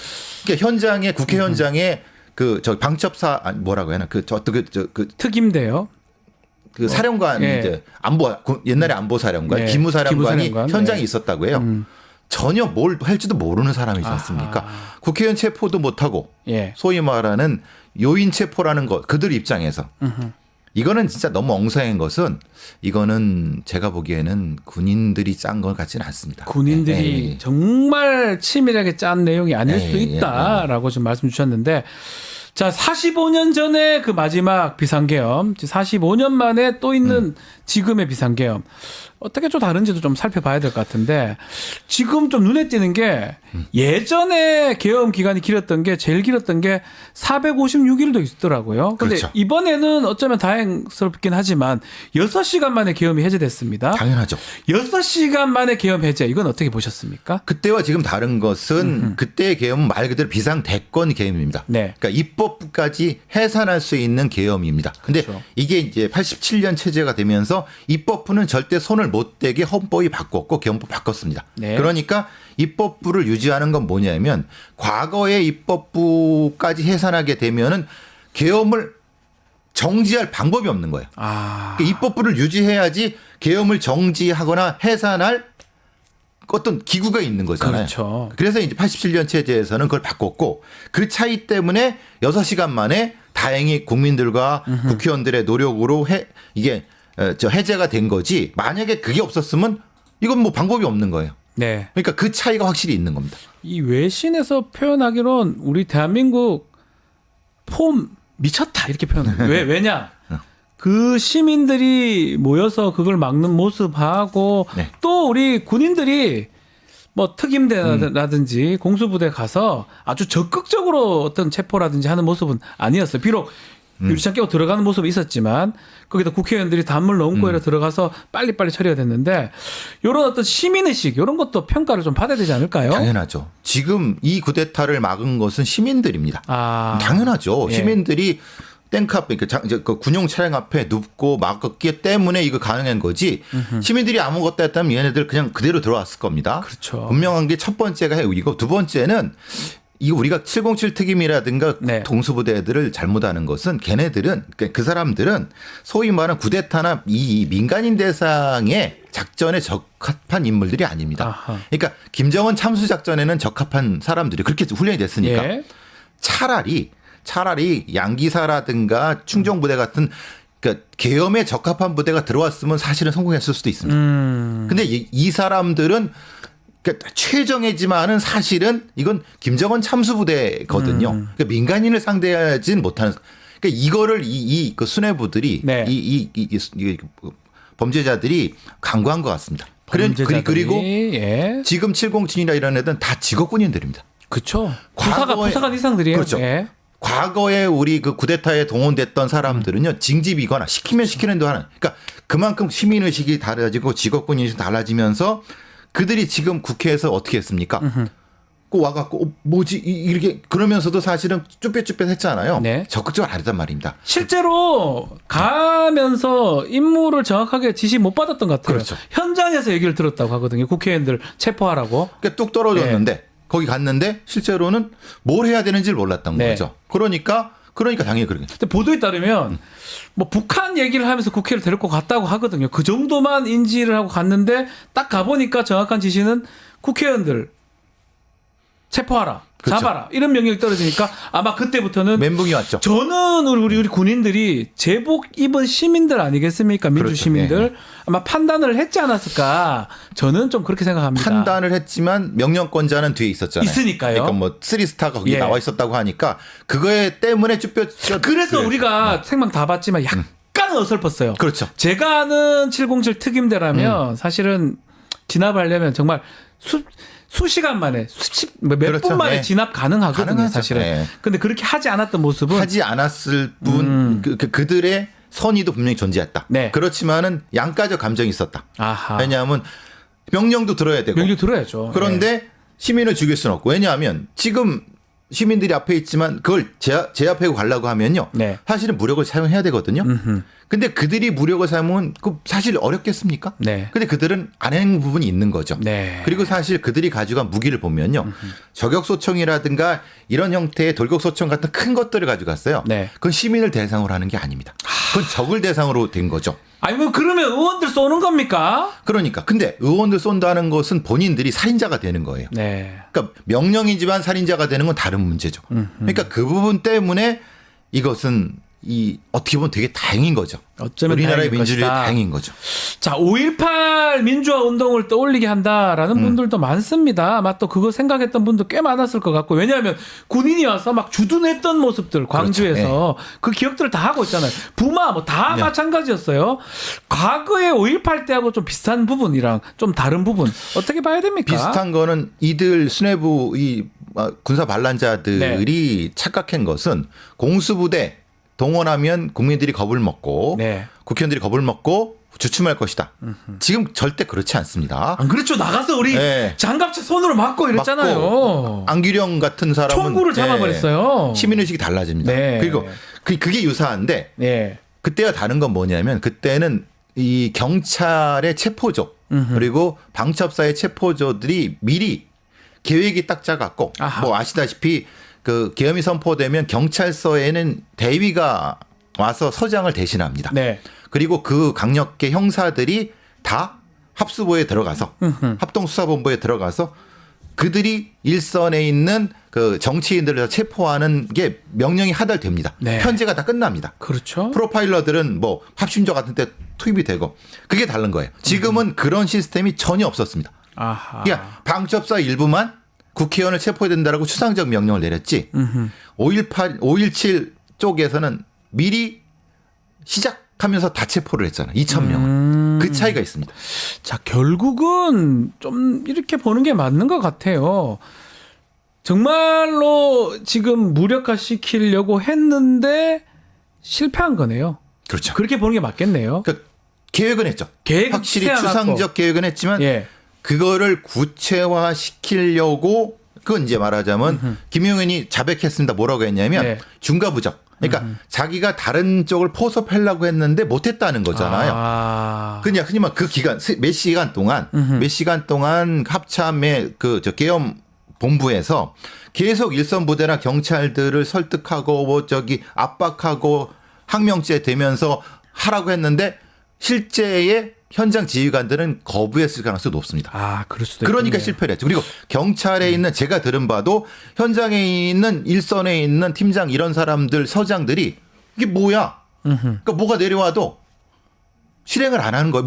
할 수가 없죠. 그렇죠. 네. 상식적으로 이게 뭐냐고 했을 그렇죠. 것 같아요. 그러니까 김용이 자백했듯이 예. 중과부적이다. 그러니까 못했다는 거잖아요. 네. 그러니까 이게 바로 시민의식과 시스템의 힘이죠. 결국은 실패한 쿠데타다라고 볼 수 있을 것 같은데 우리 베프님한테 이것 좀 여쭈고 싶어요. 계엄 선포되면 현직 프로파일러들도 차출되는 겁니까? 그렇게 제가 들은 바가 있는 것 같거든요. 오늘 이제 뭐 박선원 민주당 의원이 예. 공개한 바가 지난 6월에 우정수 국수본부장이 네. 저거 같이 뭔가를 했다고 합니다. 말하자면 일종의 합동수사본부 구성에 대한 얘기를 했다고 해요. 아하. 그러니까 말하자면 그 합동수사본부에 에헤. 뭐가 되냐면 체포조가 있지만은 신문조가 있습니다. 합심조라고 하겠네요. 합심조가 되는 거죠. 그러면 그 소위 말하는 계엄사가 구성이 되고 그 밑에 있는 국정원이든 아니면 안보지원사, 네. 그러니까 방첩사죠. 방첩사 내의 취조실에서 네. 취조를 담당하게 될 겁니다. 전문 취조. 근데 문제는 아시다시피 이 취조는 그게 아니라 사건 조작이죠. 갔다가 압박하고 고문해 갖고 너 내란 뭐 옛날에 그 김대중 내란 네. 그 조작 사건처럼 너 내란했지라고 해서 그걸 발표하게 만드는. 그래서 이것은 정당하다. 봐라. 대통령이 발표한 것처럼 제 공산주의자, 친북, 종북 이걸 그런 역할을 하는 것이다. 그렇죠. 예. 그게 바로 네. 사실은 굉장히 위험한 상태에 있는 거죠. 네. 알겠습니다. 자, 이번에 어쨌든 그 기습, 계엄령 선포 또 2시간 만에 우리 국민들의 의식으로 결국은 해제시켰는데 상당히 중요하죠. 해외에서는 또 감탄을 하고 있습니다. 대한민국 폼 미쳤다 이런 얘기도 있고요. 좀 보면 몇 가지 사진들 이런 것들이 좀 눈에 띄는데 국회의장이 담을 넘는 모습 월담하는 모습 원래 같으면 그 모습이 눈에 안 띄었을 것 같은데 아니면 요장이 어떻게 넘느냐 이렇게 했을 것 같은데 그 모습들이 아주 외신을 탔어요. 저 모습이거든요. 이게 저거를 네. 찍어서 SNS를 통해서 시민들이 보고 네. 이게 상당히 위급한 상태다. 그렇죠. 국회로 가야 된다. 제가 아는 분도 김포 쪽에서 바로 전철 타고 네. 국회로 오셨어요. 예. 네, 내가 몸을 맡겠다. 그러니까 이게 사실은 쿠데타를 막은 거예요. 그렇죠. 그죠? 시민 하나가 한 분 한 분이 민주주의를 수호한 거죠. 그러니까 우원식 국회의원 역도 컸고요. 여러 가지 면에서 거기서 갔을 때 이 군인을 몸으로 막았던 분들이 다 민주주의의 수호자들입니다. 네. 자, 마지막으로 베프님한테 이 질문을 꼭 드리고 싶어요. 지금 언론에 보도된 바에 따르면 윤석열 대통령 지금 상황이 계엄 선언 때부터도 다 만류하는데 화가 잔뜩 나가지고 한다고 그랬고 해제할 때도 그 흥분을 감추지 못하고 있다고 하는데 어떻습니까? 지금 이렇게 큰 사고를 지금 친 상황인데 어떤 심리적 상황, 대통령의 심리적 상황 대표님이 좀 분석해 주면 좋을 것 같아요. 이걸 과잉각성이라고 하죠. 과잉각성이다. 각성 상태가 돼갖고 예. 뭐 이 사람이 약을 했다 이런 게 술을 먹었다는 게 아니라 술은 먹는 것 같긴 한데 조금씩. 그게 아니라 그러니까 어쨌든 예. 각성된 상태에서 자기 어떤 거죠. 이건 성공할 거야. 성공해야 돼라고 하는 것이 성공해야 돼라는 게 성공할 거야라는 심리 상태가 돼서 성공할 수 있는 터널 비전을 가지고 그 참모들만 가지고 계속 그만 하니까 현실에 왜 안 돼? 왜 안 돼? 혼내고 격노하고 이 상태가 그날 새벽까지 됐죠. 새벽까지 되면서 예. 합참에 가서 아니면 계엄사에 가서 야 왜 국회의원들 체포 못해 막 소리 치르는 과잉각성 상태가 돼 있고 예. 그 다음에는 이제 푹 죽어갖고 어쩔 줄 모르는 자기도 당황해서 왜냐면 그 각성이 빠지면요 푹 죽어버립니다. 지금까지 아무 말도 안 하고 예, 있어요. 예. 지금까지 3일이 지났는데 어떠한 얘기도 안 하고 있고 한마디 했죠. 뭐냐면 나는 옳아. 네, 자기 옳다. 나는 옳은데 니네들이 왜 날 안 따라주는 거야. 자괴감, 네. 분노, 예. 폭발해가 그것을 한동훈이나 한독수한테 가서 토로한 거죠. 야. 이게 이제 이 사이클이 과잉각성 풀리고 이게 반복될 겁니다. 아하. 네. 또 하나 눈여겨봐야 될 부분 중에 하나가 12월 3일 당일날 행적이거든요. 어떤 시장에 가서 일일 DJ 같은 거 하면서 그때 신나 보였습니다. 사실은. 대통령 믿습니까? 뭐 이러고 이러다가 저녁에 갑자기 계엄령으로 바뀌었습니다. 그래서 저는 그 잘 이해를 못하는 예. 게 앞서 말씀드린 것처럼 보통 이런 어떤 큰 거사는 고사죠. 자기 입장에서는. 저 실행자 네. 반란자들의 입장에서는 새벽에 합니다. 새벽에 합니다. 그런데 새벽에 했는데 아마 본인이 겁이 많아서 네. 각성된 상태에서 바로 실행한 것 같습니다. 그냥 새벽까지 못 기다린 거죠. 예. 네, 그랬을 가능성이 높습니다. 이 심리 상태로는. 심리 상태로. 네, 왜냐하면 이걸 계속 부추기는 자들이 있었고 다 반란의 공모자들이고 수괴들이지 않습니까? 근데 그것을 그 긴장감을 못 견디면은 좀 빨리 터트린 거죠. 그렇죠. 못 견디고 예. 지금 하자 그냥. 그 마지막으로 베프님 뭐 김민석 그 민주당 의원이 지금 주장하긴 한데 계엄령 선포는 2번, 3번, 4번 계속할 수 있거든요. 2차 계엄령 선포도 가능하다. 왜냐하면 지금 이 사람이 충동성이 굉장히 높은 상태이기 때문에 네. 그 김민석 의원의 말이 전혀 틀린 말은 아닙니다. 아하. 그러니까 성공 여부에 상관없이 예. 그냥 질러버릴 수 있다. 아하. 그럼 그냥 충동적으로. 질러버릴 때 소수의 군인들이라든가 소수의 예. 자들이 동조하면은 예. 그건 유혈 사태가 벌어질 수 있다는 겁니다. 아하. 그것 때문에 걱정하는 거죠. 그러니까 못한다가 아니라 네.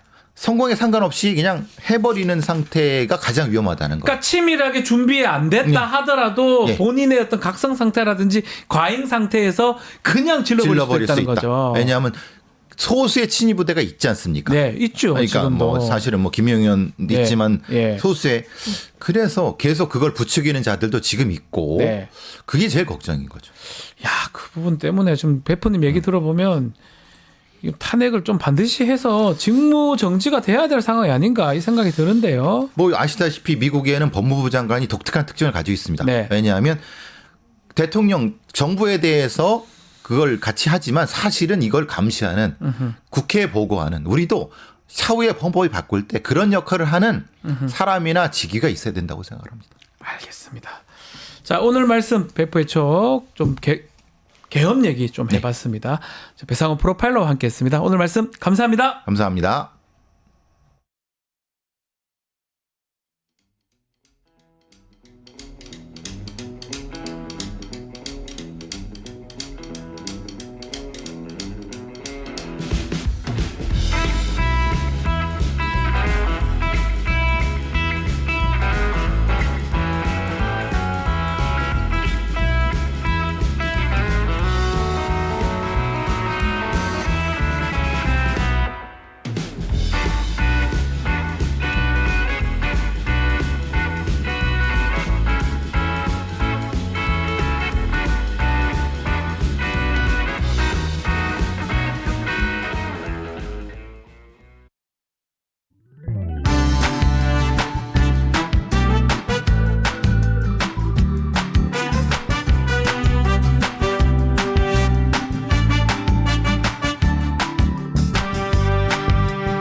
급박하게 돌아가는 한반도 정치 안보 상황 이분과 짚어보겠습니다.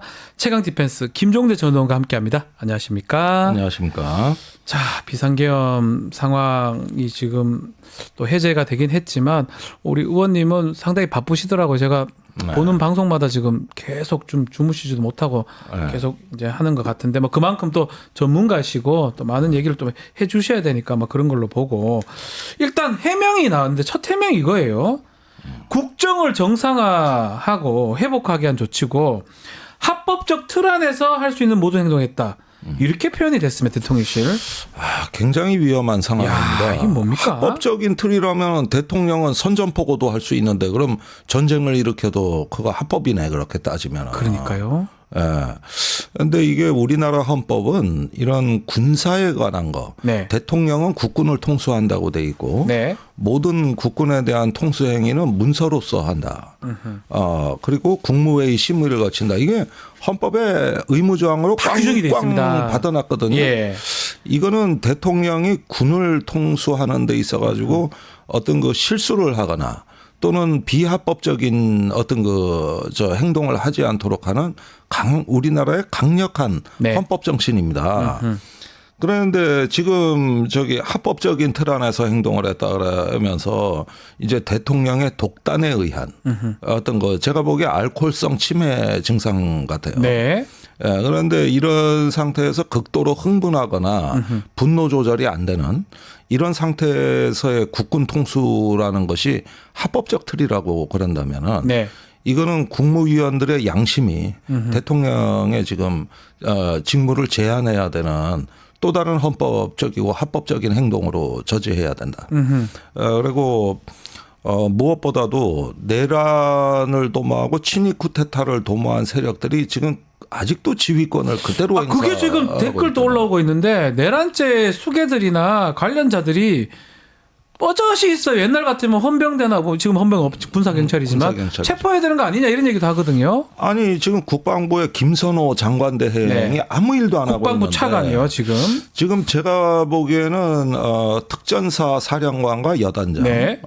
그다음에 수방사령관과 그 특임부대, 특임대장. 이런 부대들은 빨리 장악을 해야 되고 차관이 네.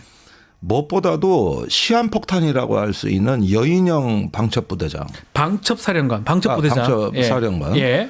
을 신속히 보직해임을 해야 됩니다. 근데 지금 제가 보기에 이 방첩사가 얼마나 위험한 조직이냐 하면은 네. 완전히 박근혜 정부 때 계엄 문건 그대로 실행하고 있다. 아하. 거기에다가 이번에 김용현 장관이 계엄군을 지휘하는데 네. 합참이나 국방부 조언을 받고 한 게 아니거든요. 아하. 여기는 몰라요. 예. 그러면 별도 지휘소가 있었단 얘기야. 비밀 지휘소가. 이 국회 용산 또 이런 어떤 계엄의 전반적인 상황을 관장했던 다른 비밀 조직이 있었던 걸로 보여지는데 예. 그게 바로 방첩사로 보여집니다. 방첩사에서 이런 어떤 네. 상황실, 지휘실 역할을 했다. 그렇죠. 예. 거기가 이제 숨겨진 지휘소 역할이다. 네. 그런데 그게 지금도 살아있다. 아직까지 있다. 거기에 가담한 자들, 네. 몽땅 다 지금 거기에 그 보직 받고 그대로 일하고 있잖아요. 지휘권을 행사하고 있어요. 뭐 극단적인 예지만 김민석 의원 최고위원 얘기는 하지만 한 번 더 하면 더 잘할 수 있는 거 아닙니까? 네. 거기에다가 한 번 썼던 실패한 방식이 아니라 더 기상천외. 그러니까요. 다른 제3의 방안이 나올 수 있는데 아시다시피 국군 방첩사령관은 장관의 지휘를 받는 것 같지만 네. 이게 통수기구라고 돼 있어서 용산하고 직거래를 하거든요. 대통령 독대, 뭐 예전에 독대도 하고 그랬던 것 같은데 기무사령관이. 예. 네. 그래서 조현청 당시 네. 박근혜 때 기무사령관이 대통령실 청와대를 갔다 오고 나서 계엄 문건을 작성하는 걸 네. 한민구 국방장관이 사태 파악을 못 하고 있었잖아요. 그러니까 여기는 법에 없는 별도의 정권 호위 사령부. 아하. 이게 북한으로 얘기하면 호위 사령부 같은 예. 별도 조직인데 여기가 지금 장악이 안 돼 있거든요. 여전히 대통령 명령을 받고 있단 말이에요. 예. 그리고 또 여인영 방첩사령관은 충안파의 핵심입니다. 또 충안파입니다. 또 예. 충안파. 충안파의 핵심인데다가 국회 나와서 그 고압적이고 예. 아주 국회의원들한테 도도한 태도는 니들 계엄 나면 나한테 다 죽어. 저는 그때 그런 느낌을 받았고 제가 실제로 그 제 채널에서 방송할 때도 저거 계엄 연습하는 거다 저거. 아하. 저 김용영과 여인영은. 예. 저런 태도가 나올 수가 없다. 원래 저런 사람들이 아니다. 스타일 아닌데. 굉장히 젠틀하고 스마트한데 변했다. 네. 저거는 저 계엄 사전 연습을 지금 국회에서 하면서 무언의 경고하는 거다. 근데 정확히 그런 말을 한 기억이 난다고. 예. 그게 올해 8월입니다. 아. 그런데 지금 보면은 이자들은 이제 막다른 골목까지 갔기 때문에 선택의 여지가 없어요. 어떻게든 이제 내란죄에 해당하는 거 지금 증거 인멸을 하고 다른 어떤 회생의 길을 지금 노리고 있는데 그렇기 안전의 때문에 길을. 뭔가 조치가 좀 돼야 되는데 답답합니다 상황이 그런데 지금. 국군 방첩사령부를 지금 방치하고 있다? 그대로 놔두고 있다. 와, 이거는 이해가 그 잘못했고 위법적이고 위헌적이면 그러니까 국민의힘도 이런 걸 좀 알아야 되는데요. 좀 답답한 상황인데. 시한폭탄이에요, 시한폭탄. 자, 지금 그날 상황으로 다시 좀 돌아가면 비상계엄 당일날 의혹들은 점점 커져갑니다. 또 전문가시니까 좀 질문을 많이 드리고 싶어요. 이 질문들 중에 나오는 게 치밀했다, 치밀하지 않았다, 꼼꼼했다, 안 했다, 뭐 어설펐다 등등 여러 가지 의견들이 나오고 있는데 군의 움직임도 좀 그렇고 체계적이지 못했다는 평가들이 많은 것 같거든요. 우리 의원님은 어떻게 보십니까? 당시 계엄 당시. 아니 물론 뭐 치밀하지 못했고 그런 것들은 뭐 열거하자면 끝이 없는데 우선 김용영 국방장관의 관점에서 네. 우리가 내재적 접근을 해볼 필요가 있겠습니다. 우선 김용현 장관 스타일은요. 네. 보수 진보 이런 거 아닙니다. 뭐죠? 이 사람의 평소에 그 근무 스타일을 보면은 상관을 신처럼 떠받듭니다. 아하. 그러니까 거의 뭐 맹종하는 스타일인데다가 예. 옛날 차지철 같은 충성심에다가 진짜 그러네요. 예. 거기에다가 권력에 대한 환상을 갖고 있어요. 아하. 권력이면 다 된다. 예. 권력이 정의다. 힘이 곧 정의다. 이런 어떤 사고에 충실하다 보니까 권력에 대한 일종의 환타지가 있어요. 그러면은 뭐냐면 대통령 권력을 등에 업고 하는데 실패할 수가 없다. 네. 예. 이런 어떤 과잉 확신이 있었다. 본인한테 그런 게 있을 것이다. 그런데 마침 대통령이 또 알코올성 치매 환자의 초기 증상을 보이는 상태란 말이야 지금. 예. 그런데 그것도 신처럼 떠받더라. 아하. 그러다 보니까 맞춰주는데 예. 이 사람이 권력에 대해 갖고 있는 환상은 뭐냐면은 대통령이 주시고 우리나라엔 대통령 이상의 법이 없다. 여기서 이제 출발을 해가지고 실패할 수가 없는 계엄이라고 자기 확신이 있었던 것 같아요. 본인 스스로. 예, 그런데 예. 이게 문제가 될 수 있는 건 아니까 이제 믿을 만한 자기 충안고 후배나 아니면 이번에 특전사 사령관 곽중근이죠. 네. 예, 요런 자들 이제 경호처장 할 때부터 공관으로 불러들였었거든요. 그 얘기가 있었잖아요. 예.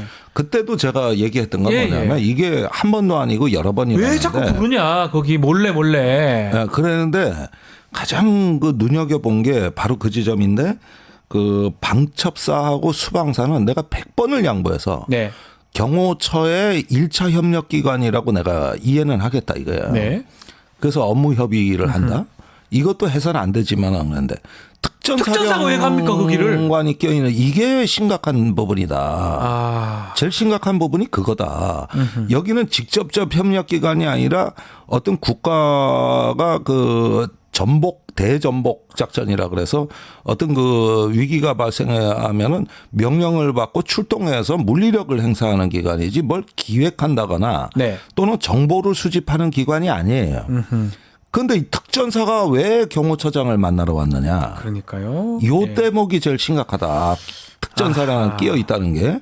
그런데 그때 당시에 경호처장으로서 했던 거는 이런 식의 자기 군내 장악력을 확장하는 거 하고 또 한 가지는 경찰의 편제 개편을 해서 내가 이것도 수도 없이 한 얘기예요. 네, 편제 개편이요. 계엄 얘기할 때마다 꼭 했던 얘기인데 예. 경찰을 잘 봐라. 올해 4월에 서울경찰청장 주관으로 경찰 조직 개편을 완료했다. 예. 그래서 지방청의 별도 부대들을 창설해 가지고 유사시에 지방청장의 지휘를 받지 않고 서울로 출동해 서울경찰청장에 자동 배속되도록 시스템을 고쳤다. 이게 이제 경찰 직무 응원법이라는 법을 근거로 예. 한 건데 여기에서 중요한 거는 경찰청장 지휘를 받지 아니하고 예. 서울청장 주관으로. 이야, 지방청장 주관으로. 아니 예. 지방청장은 지휘권을 완전히 배제하고 예. 서울청장이 직접 부대를 지정해서 불러들이는 건데. 그건 좀 말이 안 되지 않나요? 예. 그랬는데 이번에 이 계엄 사태 때 그 계획이 실제로 실행된 거예요. 아하. 서울청장이 이제 국회 봉쇄가 시작되는데 예. 이 전국의 경찰을 동원하려면 가포 비상령이 선포돼야 됩니다. 가포 비상령은 전국 경찰의 전원 출동 대기예요. 이걸 해놓고 5천 명 정도를 지원 받으려고 한 거예요. 그러면 국회에서 외곽은 완전 봉쇄가 가능한 거거든요. 그래서 가포 비상령을 발령하고 자기는 원래 김용현이 시키는 대로 그 저 비상 계획을 실행을 한 건데 여기서 이제 그 경찰청장이 제동을 건 겁니다. 아. 그러니까 황당하죠. 나를 패싱하고 서울청장이 뭘 어쩐다고? 그래가지고 이걸 저지시켜서 가포 비상령을 무력화해서 아하. 의로 비상령으로 됐는데 을호. 예. 의로는 50% 되게. 그러니까 수위가 낮아. 그다음에 저기 그 이런 어떤 그 비상 계획이 있다는 사실을 모르고 경찰청장은 네. 현위치 대기를 시키니까 아. 그 지원 병력이 안 온 거야. 5천 명이. 그러니까 네. 막상 국회 앞에 가니까 듬성듬성 서 있고. 많이 없었어요. 예. 그러면 담 넘어 다 들어가고.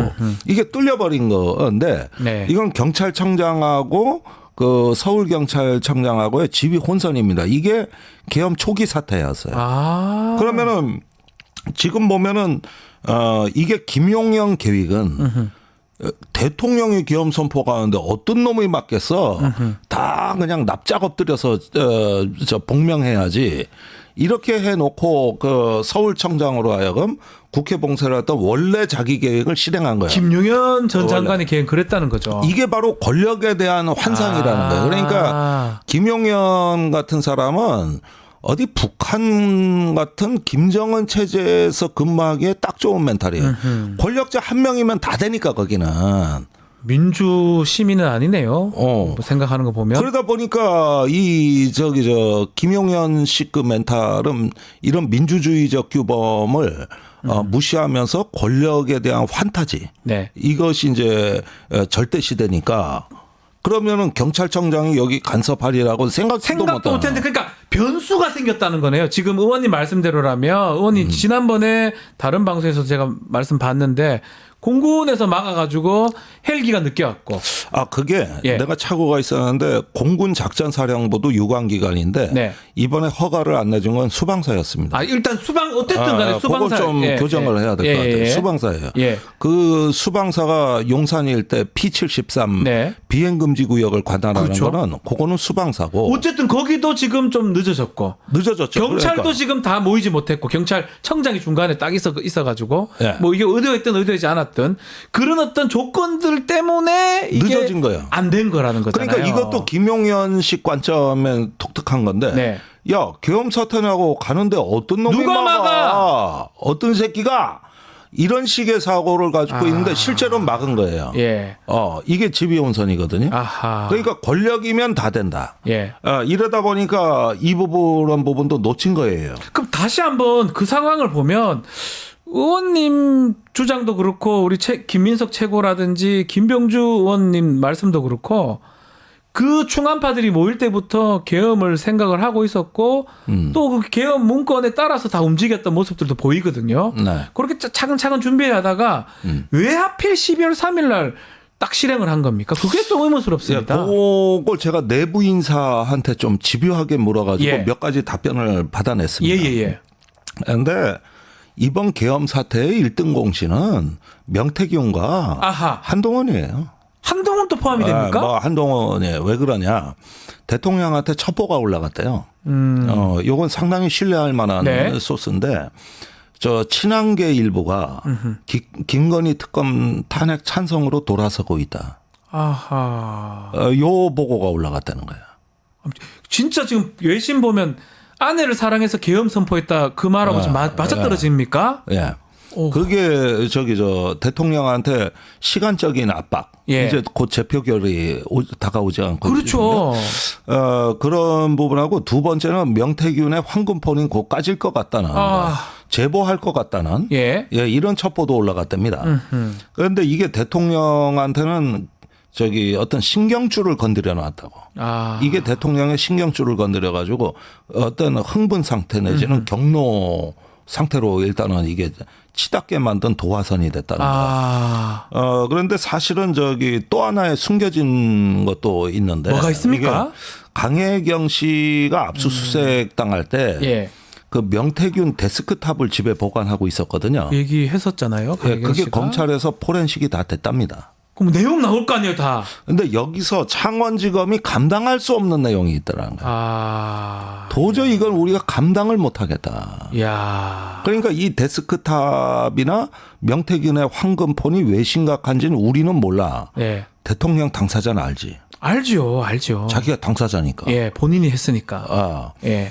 그러니까 우리가 모르는 이유로 이게 경로와 흥분 상태, 조급증으로 간 이유가 됩니다. 그러면 제가 그럼 딱 맞아떨어지는 게 그 낮에 행사할 때만 해도 뭐 1일 DJ 하면서 뭐 신나 있었거든요. 대통령 믿습니까? 뭐 이러고 했는데 갑자기 저녁부터 급변을 해버렸는 게 어쩌면 우리 의원님 그 어떤 정보라든지 취재에 따르면 겸을 하려는 준비는 쭉 있었다고 하지만 실행 자체는 그런 어떤 급변한 상황이 생겼기 때문에 실행을 했을 것이다. 네. 대통령 독단적으로 결정을 해서. 그렇죠. 그렇게 보시기 맞다는 거네요. 예, 이러면서 용산에서도 이걸 부추긴 참모들이 있단 말이에요. 아하. 그러니까 이런 보고 올리면서 대통령 심기를 자극해버려요. 아하. 이게 다 보고로 올라갔던 거라고. 예.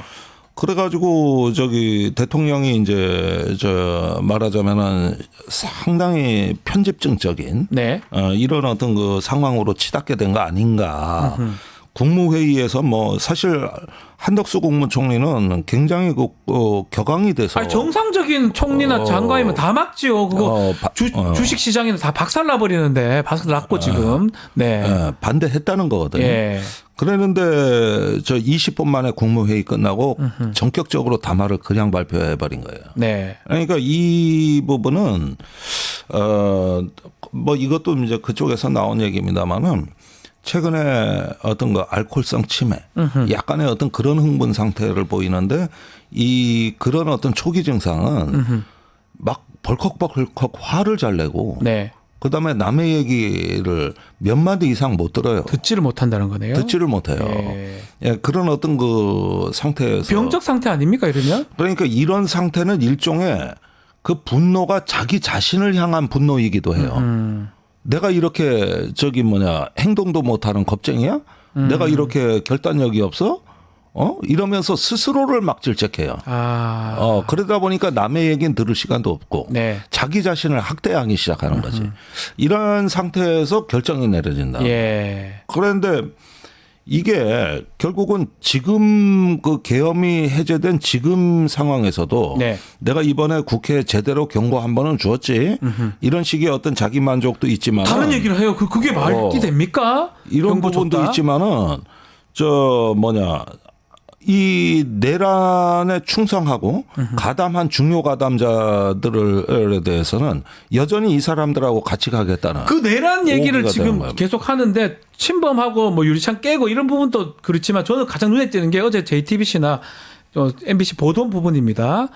실탄 지급됐다. 그리고 군인들 특임대라든지 군인들이 현장 투입될 때는 뭐 북한군 얘기가 투입이 됐는데 그 현장에서는 국회의원들 잡아가야 된다. 이런 지시를 현장에서 받았다고 하거든요. 네. 그럼 지금 보면 이거 정상 계엄이 아니고 국회에 무력화시키는 내란이잖아요. 계엄의 틀을 그게 쓴. 김용현 장관 지시입니다. 네. 그러니까 이것도 계엄사령관이 이제 모든 걸 통제해야 되는데 네. 여전히 장관이 통제하고 있는 거예요. 네. 그러니까 계엄사령관은 허수아비예요. 어제 이제 박안수 그 육군참모총이 나왔는데 저는 또 한 가지 포고령이 지금 말도 안 되는 옛날 포고령 처단한다 뭐 등등 나왔는데 포고령이면 저도 법무관을 했지만 법무관들이 뭐 또 합참에 법무과 계엄과 다 있거든요. 네. 이 포고령은 누가 작성을 한 그 겁니까? 사람들이 아닙니다. 원래 계엄 업무를 했던 사람들이 아니에요. 그래서 그래서 제가 말씀드리는 겁니다. 예. 1970년대 작성된 것 같아요. 예. 80년대. 그렇죠. 그 특히 처단한다. 뭐 처단한다는 이런 표현을 누가 단어가 씁니까? 그러니까 저기 그 일단 계엄사가 구성이 되고 네. 그렇게 되면은 법무팀이 우선 신속하게 제일 중요한 게 법무팀입니다. 다 구성이 법적인 됐을 걸로 겁니다. 가는 거니까요. 예. 그런데 국방부 법무관리관은 이제 임명된 지 3개월밖에 안 된 네. 말하자면 민간인 변호사 출신이에요. 근데 이제 그분은 뭐 제가 잘 아는 분인데 예전에 법무관 했던 분이긴 합니다. 오랫동안 쉬었다가 다시 이 이제 사람은 써먹을 수가 없어요. 그렇죠. 제가 알기로도 그렇고요. 그런 인품이시고 그분은 제가 알고. 그런데도 법률 검토는 했다 그랬거든요. 예. 그럼 누굴까가 이제 궁금해지는데 일단 김동혁 검찰단장을 좀 의심해봐야 돼요. 사관학교 출신이기도 하고 현 정부하고도 좀 관련성이 크게 있지요. 이 사람이 네. 국회 와가지고 심하게 당했잖아. 맞습니다. 예. 예, 온갖 수모를 다 당하고 저기 그 휴대폰까지 없애면서 네. 박정훈 대령 때 온갖 폐악질을 다 했단 말이에요. 본인이 지금 그 관련된 기록 회수 그 했던 거 최상병. 그렇죠. 박정훈 또 예, 구속시키려고 그랬고. 그 책임자입니다, 사실은. 예. 앞으로 이 최상병 사건이 어떻게 되냐에 따라서 본인의 문제도 아주 커질 수 있는 사람이에요. 저는 법률 검토를 다 김용현 장관이 해서 계엄사령관한테 넘긴 거라 그러는데 그 말에 주목을 하는데 네. 그게 어떤 조직 누굴까? 저도 저는 제가 계엄과는 아니지만 그런 일들을 했던 기억이 오래됐긴 했지만 너무 엉성하다. 옛날 걸 갖고 왔나? 저는 이 생각이 들었었거든요. 김동혁을 의심해요. 저도 사실 좀 그렇게 끝장 예. 라인이 예. 장관한테 붙어 있었을 거예요. 그러면 정말 소수의 어떤 사람들이 모여가지고 내란, 반란, 이거는 군사 반란입니다, 사실은. 예. 군사 반란죄, 군형법상 반란죄 등을 작당 모의했고 소수들이 지금 들어가 있다고 이렇게 보는 게 맞는 것 같네요. 그렇습니다. 그러니까 권력을 맹종하고 네. 권력에 대한 어떤 엄청난 환상을 갖고 있는 국방장관과 최근에 그 국방장관하고 원팀이 돼가지고 지금까지 그 어떤 대통령의 수발을 들어온 대통령의 안위를 위해 가지고 충견 노릇을 한 네. 이런 팀들을 좀 의심해 봐야 되는데 그 중에서도 저는 검찰단이 가장 이 사건에서 좀 들여다봐야 될 네. 의혹 대상이다. 그리고 이제 별도의 비밀 지휘소가 있었다. 네. 합참이라는 거죠, 그게? 아니죠. 합참은 아무 역할을 방첩사, 못해. 죄송합니다. 방첩사라는 방첩사. 거예요. 예. 자, 그리고 계엄 선포 당일날 김용현 전 장관 지시로 국방부 청사 내 지휘통제실에 합참의장, 뭐 국방부 차관 등 한 40여 명의 그 국방부 간부들이 모였다고 하거든요. 요거는 우리가 또 어떻게 해석하는 게 맞습니까? 요거는 뭐 사실이 확인되는 것 같아요. 예, 일단은 네. 극소수의 그 군 일파를 동원해서 쿠데타는 하지만 네. 합법적인 틀을 갖춰야 되다. 틀을 보니까. 갖추는 것이다. 예, 계엄사령관을 또 임명하고 조직을 편성하고 예. 상황실을 구성하고 예. 이러다 보면은 이게 이제 저기 주요 지휘관들한테 그 이 부분이 설명이 안 되면은 엄청난 혼란이 예상이 되니까. 예. 그러니까 일정한 어떤 그 저 준비 과정으로 이해가 됩니다. 그리고 계엄 사태라는 걸 공지를 한 거예요. 네. 이렇게 해가지고 거기에 맞는 행동을 주문을 한 것인데, 근데 다 설명을 할 수가 없죠. 예.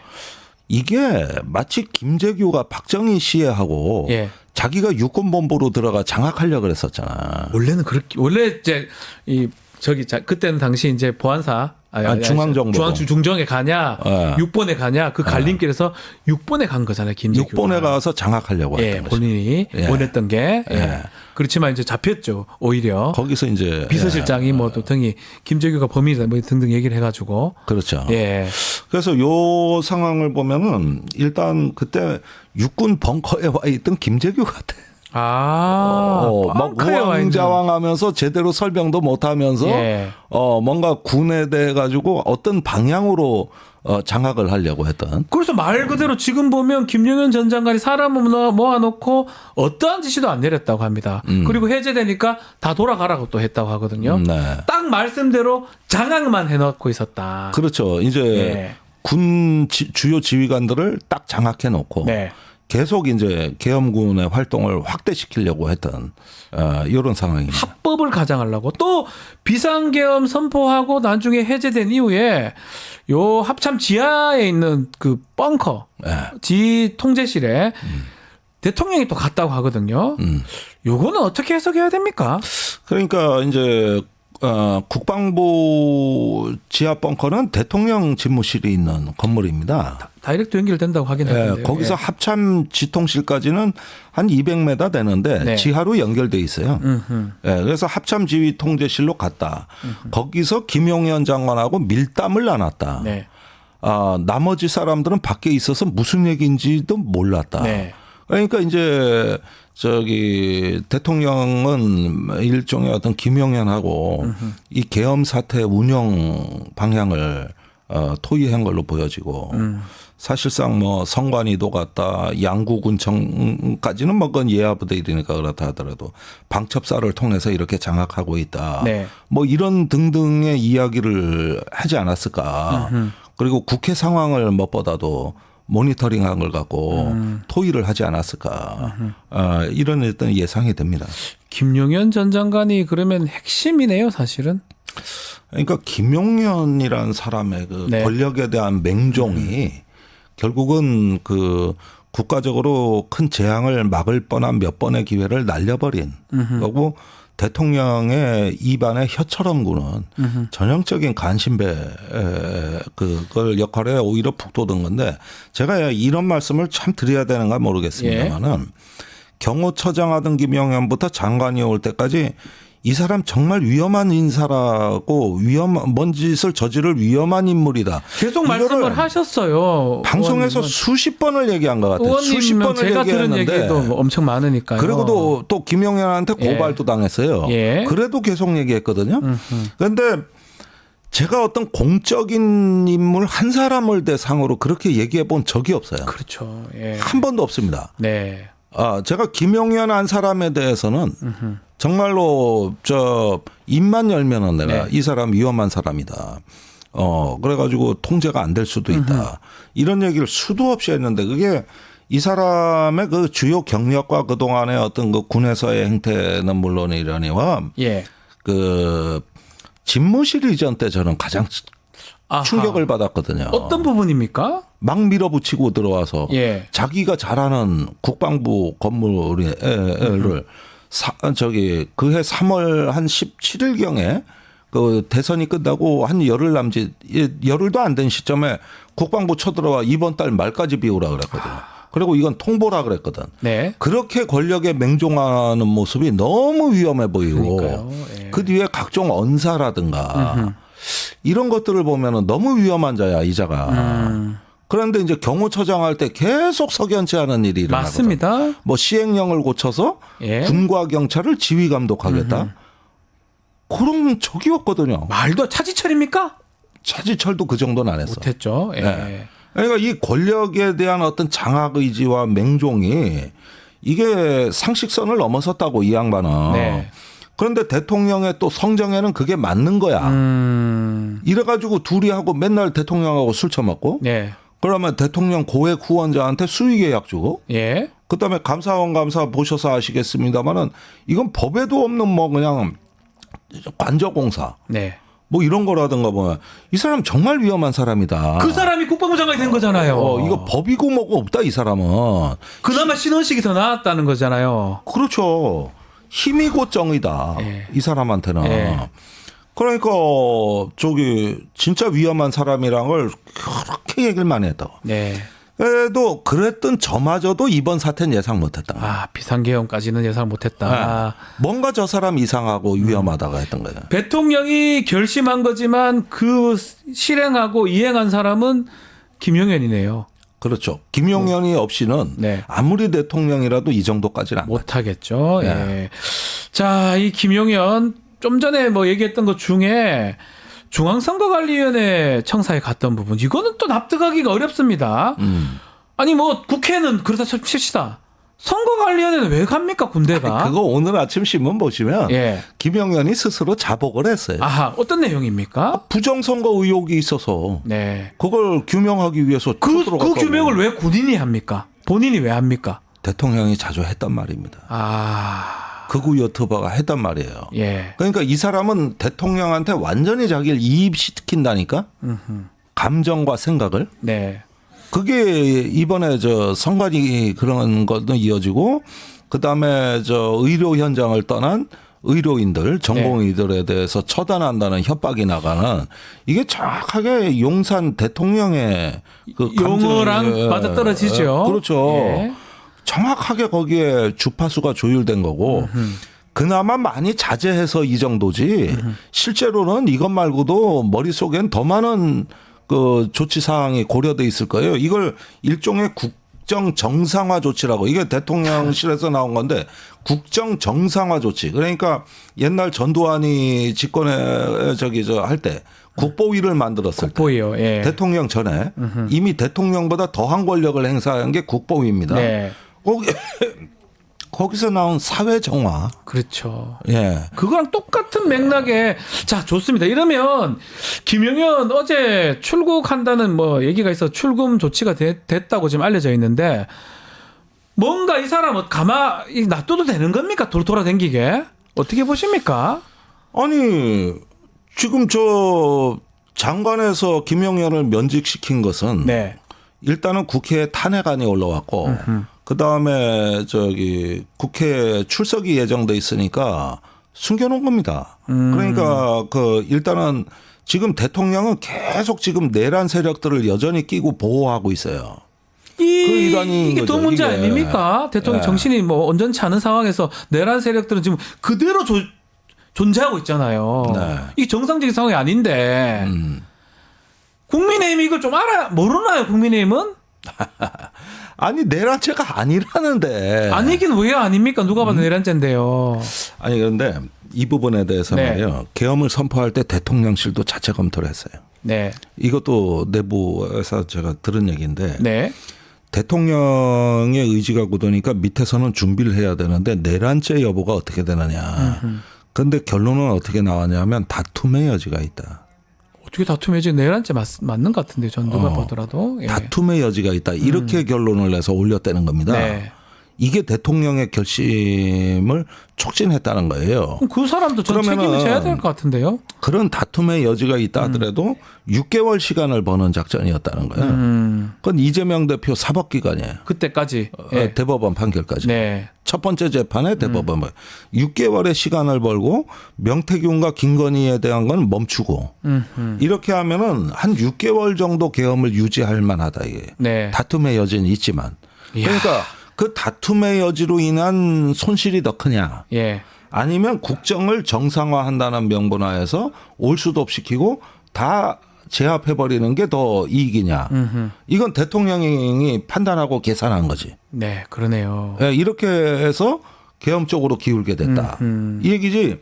이게 이런 시비가 없는 거는 저 사람들도 모르진 않아요. 네. 그러면은 일단 국회를 무력화하고 난 다음에는 이제 언론, 집회, 정당의 그 활동을 순차적으로 계엄 포고령으로 장악하면서 하려고 했던 것 같아요. 6개월 정도 시간을 벌겠다. 이 점이 이제 그 국정 정상화의 핵심 요체입니다. 그렇게 보입니다. 예. 예, 그게 요체입니다. 자, 뭐 마지막으로 명태균이 옥중에서 뭐 메시지를 보냈는데 이거 우리 보셨죠? 이거 뭐 어떻게 봤죠. 해석해야 됩니까 이거? 아니 그러니까 시멘트 뭐 개사고 뭐 이거는 계엄 콘크리트. 사태를 보고 쓴 거거든요. 아, 예.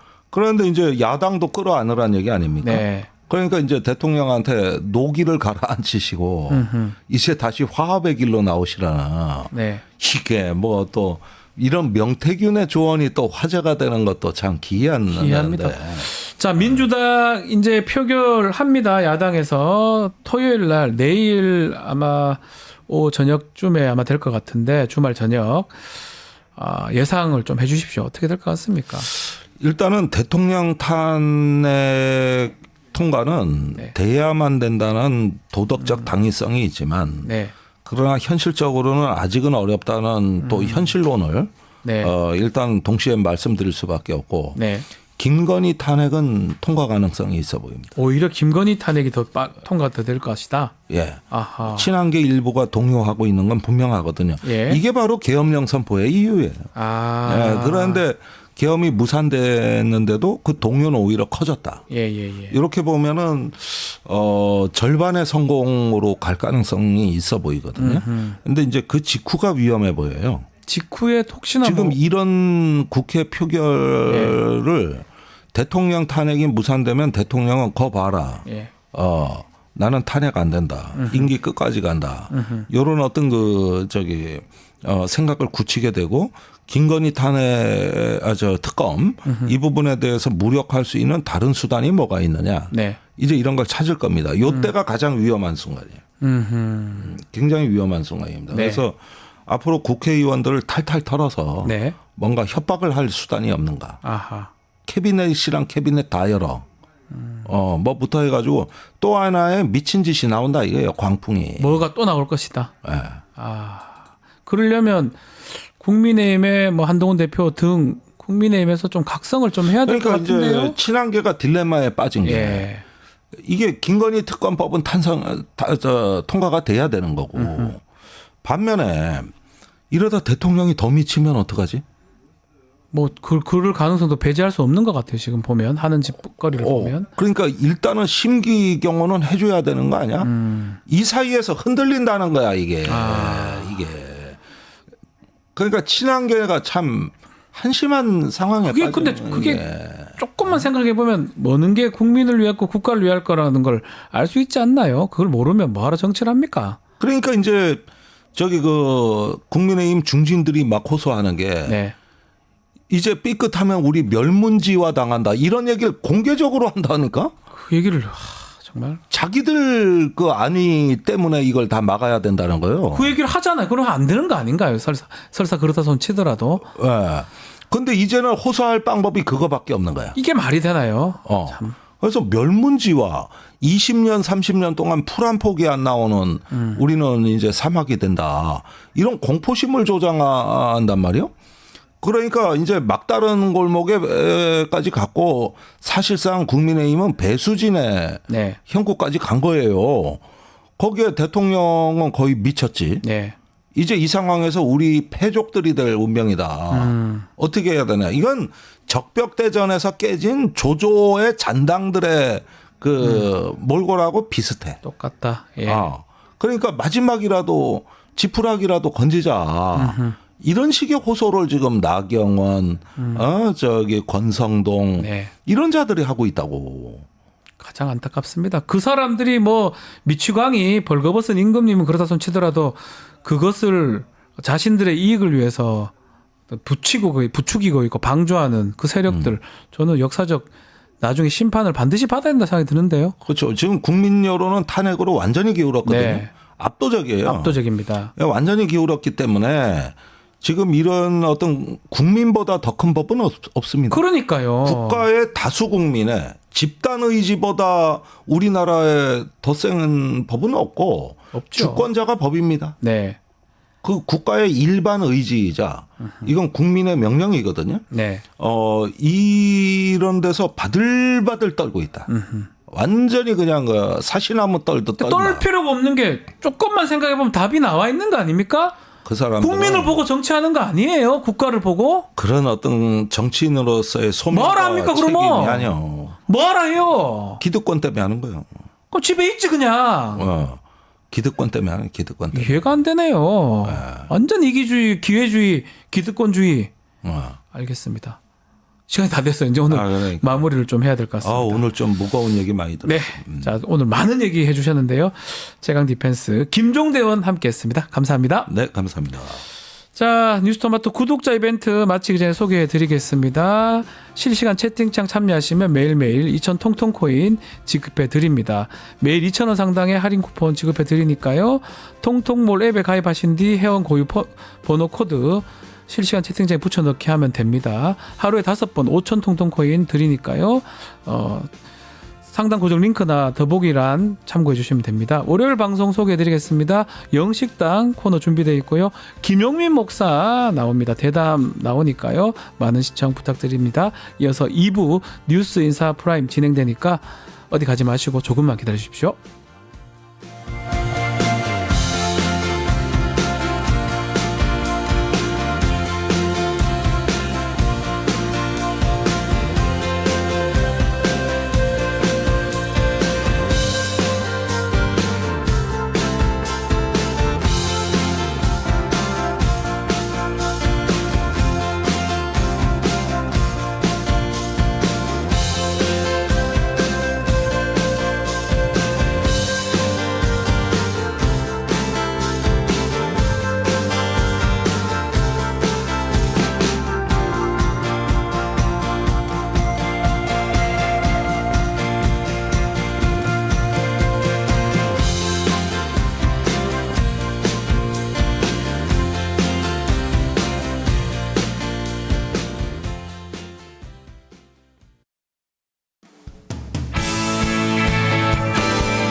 발 더 들어가는 고품격 시사대담 뉴스 인사 프라임 시작하겠습니다. 매주 금요일 코너는 세계와 K입니다.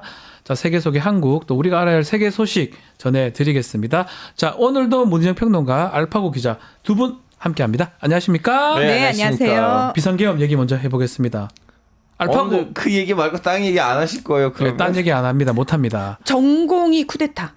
자, 우리 저 대학원 때는 진짜 쿠데타 계엄령 그런 것들 공부했어요. 보셨죠? 알파고. 보자마자 얘기했어요. 이런 식으로 하는 거 아닌데. 이렇게 하면 안 된다. 사전에 나한테 물어봤었으면 제가 성공시킬 수가 있었는데. 아하, 그렇군요. 우리 알파고의 논문만 찾아봤어도. 네. 튀르키예도 그 계엄 선포가 많이 있었습니까? 뒤에는 그냥 진짜 마음을 먹고 출발했기 때문에 예, 성공했죠. 에르도안. 에르도안 거는. 네. 일단은 밤 11시 반에 하는 거 아니에요. 시간도 잘못됐다. 네, 시간 잘못했고 그리고 계엄령 선포했으면 그럼 계엄령 선포됐어요. 그 다음에 어떤 일이 벌어질 건지 뭘 해야 되는지 뭘 하지 말아야 될지가 바로 비슷한 시간에 바로 동시에 이제 선포돼야 되는데 계엄령을 선포하고 난 다음에 보고령을 선포하기는 한 1시간 있었단 말이죠. 네. 그러면 안 돼. 네, 잘못됐다. 네. 근데 이건 왠지 사실 아쉬워하는 걸로 보이긴 한데 예, 아쉬워하는 거 아쉬운 거 아니에요? 아니죠? 네. 이게 반어법적인 얘기입니다. 계엄에 관련해서 많은 논문도 쓰고 공부를 했던 우리 알파고 입장에서는 이런 식으로 계엄했을 때는 성공이라고 해야 되나요? 그런 얘기를 지금 한 거고 어쩌면 그런 것 때문에 계엄해줘도 됐고 정상화 지금 어쩌면 된 거잖아요. 네. 다행스럽긴 한데 이것도 한번 짚어봐야 될 것 같아요. 그날 키르기스탄의 대통령이 방한 중이었거든요. 네. 11년 만에 이 귀빈이 왔는데 이분 입장에서 초청해놓고 밥은 먹었는지 모르겠는데 몇 시간 만에 계엄 선포를 해버렸어요. 이거는 외교적 결례 아닙니까? 이거는 명백한 외교적 결례죠. 이거 만약에요. 키르기스스탄이 아니라 네. 미국이나 네. 또는 뭐 프랑스, 독일 이런 국가 정상이 한국에 와 있었는데 과연 윤 대통령이 계엄령을 선포할 수 있었을까요? 저는 키르기스스탄 입장에서 굉장히 모멸감을 느꼈을 거라고 생각을 합니다. 얼마나 우리나라를 우습게 봤으면 우리 대통령이 그러니까 그 나라 입장에서는 국가 정상한테 그러니까요. 어떤 유고 사태가 생기면 안 되는 거잖아요. 근데 위험에 처한 거잖아요. 그 어쩌면 대통령이. 위험에 빠질 수 있는 거죠. 그렇죠. 계엄 선포돼 버리면. 그렇죠. 그러면 우리 네. 대통령이 타국에 멀쩡히 방문을 가가지고 거기서 위험에 빠질 수 있는 상황이면 그 나라 전체에서 보면 도대체 이 한국이라는 나라는 우리나라를 어떻게 생각하길래 우리 네. 대통령이 와 있는 상황에서 저런 혼란을 초래하는가. 아하. 도대체 저 정부는 우리에 대해서 어떻게 생각을 하는지 굉장히 모멸감을 느낄 만한 상황이고요. 엄청난 외교적 결례이기도 했고요. 결례군요. 그리고 심지어 5일에서 7일까지는 또 스웨덴 총리가 방문하기로 예정이 돼 있었다고 아이고야. 하잖아요. 그러니까 이런 것도 말이 안 되는 거예요. 그것도 이제 연기가 됐는데 이것뿐만이 아니라 사실은 이거는 정부 차원에서 네. 외교적으로 충분히 문제가 생길 수 있는 일이었지만 제가 알기로는 그 수의계에서 미국 수의학자 유명하신 분이 와가지고 4일날 출국하기로 예정이 돼 있었던 상황인데 이분이 네. 그 한국의 계엄령 상황을 다 보고 가신 거예요. 그러니까 이런 식으로 각 분야별로 외국에서 많은 사람들이 들어와가지고 아마 이제 민간 차원에서 수많은 일들이 동시에 벌어지고 있고 외국인 관광객들도 엄청나게 많이 들어와 있었을 거고 그다음에 외국의 기업들도 한국에 엄청나게 많이 들어와 있는 상황이잖아요. 네. 그 모든 상황, 그러니까 정부뿐만 아니라 민간 차원에서도 국제사회가 한국이라는 나라에서 벌어진 일에 엄청나게 경악을 할 수밖에 없는 상황이었는데 네. 대한민국이라는 나라는 그런 나라거든요. 그런데 정부가 미친 짓을 한 거죠, 말 미친 그대로. 짓을 한 것이다. 네. 자, 키르기스탄 가봤잖아요. 네. 그 나라 입장에서 11년 전에. 예. 딱 11년 전에 갔습니까? 그 나라 입장에서는 상당히 외교적 결례라고 생각해 모욕적 그 감정을 느꼈을 것 같고 또 한편으로는 또 그만큼 급했나? 대통령 와 그렇지 있는데 이제 방한하고 있는데 4일에 했었으면 그때 네. 대통령도 갈 거고. 네, 네. 웃지 마세요, 자꾸. 왜 그러세요? 아니 웃을 수밖에 없나 왜 그러세요? 네. 감정 조절 그렇게 쉬워요? 네, 그러니까. 그래서 3일 아니고 4일 밤에나마 선포하셨으면 네. 그 대통령도 이제 가시고 그리고 5일 날 스웨덴 대통령도 이미 도착했을 거 아니에요. 네.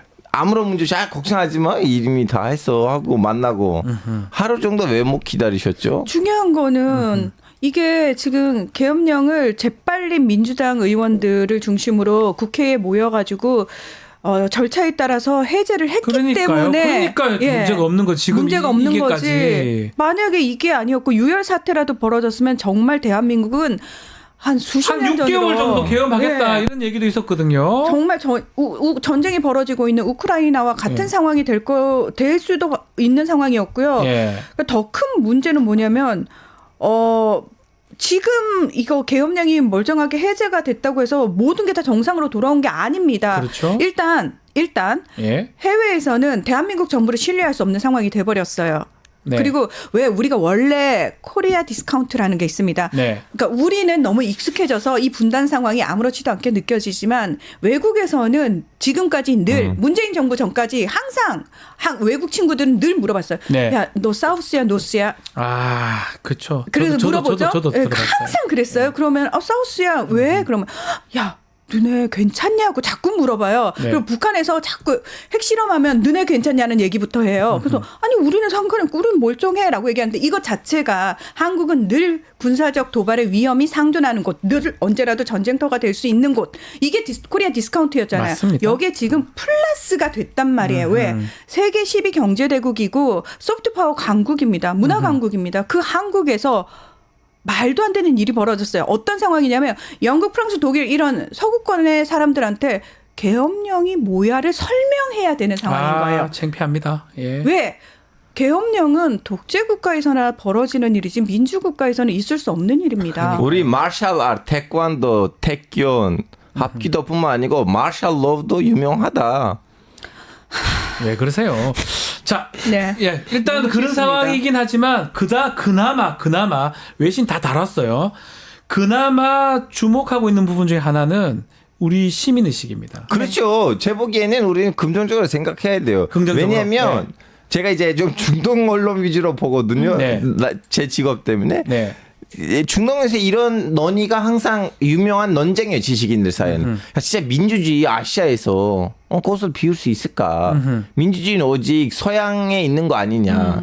근데 이걸 자꾸 이 얘기가 나올 때마다 야 그러면 봐봐 한국 봐봐 대만 봐봐 하고 그 대화가 거기서 마무리되거든요. 네. 그래서 나름 한국 민주주의는 좀 약간 아시아 민주주의를 했을 때 제일 먼저 떠오르는 어떻게 보면 좀 약간 아시아 민주주의의 이제 성지이거든요. 네. 그렇죠. 예, 근데 이렇게 빠르게 정리되지는 않았으면 정리하는 부분 시민들이 막은 거 아니겠습니까? 그렇죠. 시민들이 시민들 막았는데 시민뿐만 아니에요. 우리 학생 시민에다가 집중을 하는데 네. 솔직히 말하자면 공무원들, 네. 거기 있는 군인들, 거기 있는 경찰들, 아하. 그러니까 중간 단계에 있는 공무원들, 네. 이제 위에서 오더가 내려왔지만 그 오더가 민주주의적이진 않잖아요. 네. 그래서 공무원들이 잠깐만 위에서 아닌데? 이런 거 아닌데 아하. 하는 그 자체가 민주주의예요. 예. 왜냐하면 우리는 로봇이 아니에요. 우리는 위에서만 시키면 시킨 대로 하는 거 아니에요. 우리는 네. 동시에 의식이 있기 때문에 우리는 필터링이에요. 예, 맞아요. 이 오더가 맞는지 틀린지. 그렇죠. 그래서- 민주 시민이라면 네. 그러다 보니까 또 어떻게 보면 이거는 한국한테는 하나의 좀 약간 백신이 된 거고 예. 백신할 때 좀 따끔따끔하고 아프긴 하지만 백신 된 그래도 것이다. 예. 미래를 장기적으로 봤을 때 우리 백신이 됐고 그리고 전 세계에 나가도 야 아무리 한국에서는 정치인들이 좀 신박한 행동들을 미친 해버려도 행동을 하더라도 저는 단어를 시민들이 막는다. 예. 자, 외신 보도 중에 눈에 띄는 게 이게 저는 오늘 이게 좀 눈에 띄거든요. 김건희 여사 얘기를 합니다. 사랑하는 여자를 위해서 전 세계에 적이 되기로 선포했다라는 보도가 있었어요. 생명을 걸었다. 이게 요 분석. 중국 매체에서 이런 얘기가 나온 건데요. 야. 신화통신 계열의 SNS 계정에서 요 얘기가 나왔는데 예. 자, 중국은 다 관영 매체잖아요. 네. 근데 자, 사랑하는 여자를 위해 전 세계에 적이 되기로 선포했다. 네. 이 10가지 핵심 질문과 관련된 얘기를 하면서 요 부분을 넣었는데 이거 저는 완벽한 조롱이라고 생각을 합니다. 조롱. 야, 대통령이 우리 민주주의 사회인 한국에서 그러니까 미국에 있는 친구들이 네. 서양 친구들보다 처음에 받은 질문이 그거였대요. Hey, real? Why? Really? 왜? 아니 왜? 이거였대잖아요. 그러니까 중국도 마찬가지인 거예요. 노무현 대통령이 됐을 때 제 동생이 중국어 전공이어서 중국에 있을 때였는데 네. 중국 친구들이 했단 말이 그거였대요. 너네는 인권 변호사 출신의 대통령을 갖는 훌륭한 나라다. 아. 너무 대단하다. 어떻게 인권 변호사를 대통령으로 세우냐. 너네 민족은 정말 대단하다라는 얘기를 제 동생이 들어서 굉장히 엄청 자랑스러웠다고 우리 그렇게 얘기를 대통령들 했거든요. 걸걸어로 있어요. 사랑꾼도 있고요. 다양하게 우린 선출시켰어요. 사랑은 집에서만 하셔야죠. 네, 집에서 하면 돼요. 예, 대통령이 국가를 걸고 사랑을 하시면 큰일 납니다. 절대 안 되죠. 예, 국민을 사랑하셔야죠. 한 여자만 사랑하실 거면 대통령이 되시면 안 되는 겁니다. 조롱이로 보이지만 저는 처음에는 저는 좀 기분이 나빴습니다. 조롱으로 네. 생각을 했는데 이걸 오늘- 이렇게 표현을 중국은 네. 이렇게 조롱적으로 표현했잖아요. 네. 다른 나라들은 윤이 왜 그러면 계엄령을 선포했는지 이유와 관련해 가지고 김건희 영부인과 관련된 수많은 의혹들, 스캔들, 그러니까요. 특검을 앞두고 있다는 얘기를 다 하고 있습니다. 그러니까요. 예, 다 하고 있습니다. 사실은 오늘 저기 김종대 의원하고 그 얘기를 하긴 했는데요. 뭐 첩보에 따르면 실제로 김건희 특검법 곧 처리가 됩니다. 국민의힘에서 이탈표가 생길 것을 우려해가지고 계엄을 선포한 거 아니냐라는 그래 따지면 맞는 거거든요. 오빠 나 감옥 가기 싫어. 예, 오빠 감옥 가기 싫고 계엄 뭐라도 해가지고 나 살려라. 근데 실제로 그 담화문에 나왔던 예산 삭감하고 탄핵이 그 공무원들 탄핵이 많이 돼서 그것 때문에 계엄 선포된다는 납득하기 어렵거든요. 근데 오히려 이게 더 납득하기 좋다는 게 더 딜레마 같아요. 네. 그건 조롱 아니고 현실 아니에요. 저도 현실이라고 생각이 좀 네, 들기도 합니다. 분석이에요, 그거. 네. 자, 문제는 자, 우리 비상계엄 선포 이 앞으로 외교적 피해도 참 또 영향도 만만치 않을 것 같은데 이건 어떻게 당연합니다. 봐야 됩니까? 아니 외교적은 그나마 제 보기에는 우리 전 외교부에 있는 직원들이랑 해외에서 좀 약간 접촉들이 있는데 제 보기에는 너무 그걸 잘 넘겨주실 것 같은데 네. 이 외교보다는 경제에 큰 영향을 미칠까 봐 걱정이에요. 경제. 이미 네. 영향을 미치고 있죠. 미치고 이미 있다고 영향을 미치고 방금 있죠. 보는 게 맞지 않나요? 네, 이미 지금 영향을 달러가 지금 네. 다시 1,400이라는 환율이 환율 엄청나게 그 성벽을 올랐죠. 다시 좀 넘어갔고요. 네. 그리고 이제 예를 들면 한국에 뭐 무슨 비즈니스 미팅 때문에 올라고 하는 사람들 아마 안 오죠. 다시 네. 좀 약간 안 생각을 할 거 아니에요. 네. 여진이 있는 거 아니야? 그럼 일단 끝날 때까지 기다려야지 이런 식으로. 저는 눈에 띄는 게 러시아하고 이스라엘이 우리를 너무 걱정하시더라고요. 그 미사일 날라다닌 나라도 우리를 걱정해요. 야, 자국민들한테 우리 국내에 있어라. 특히 한국엔 가지 마라. 여행 가지 마라.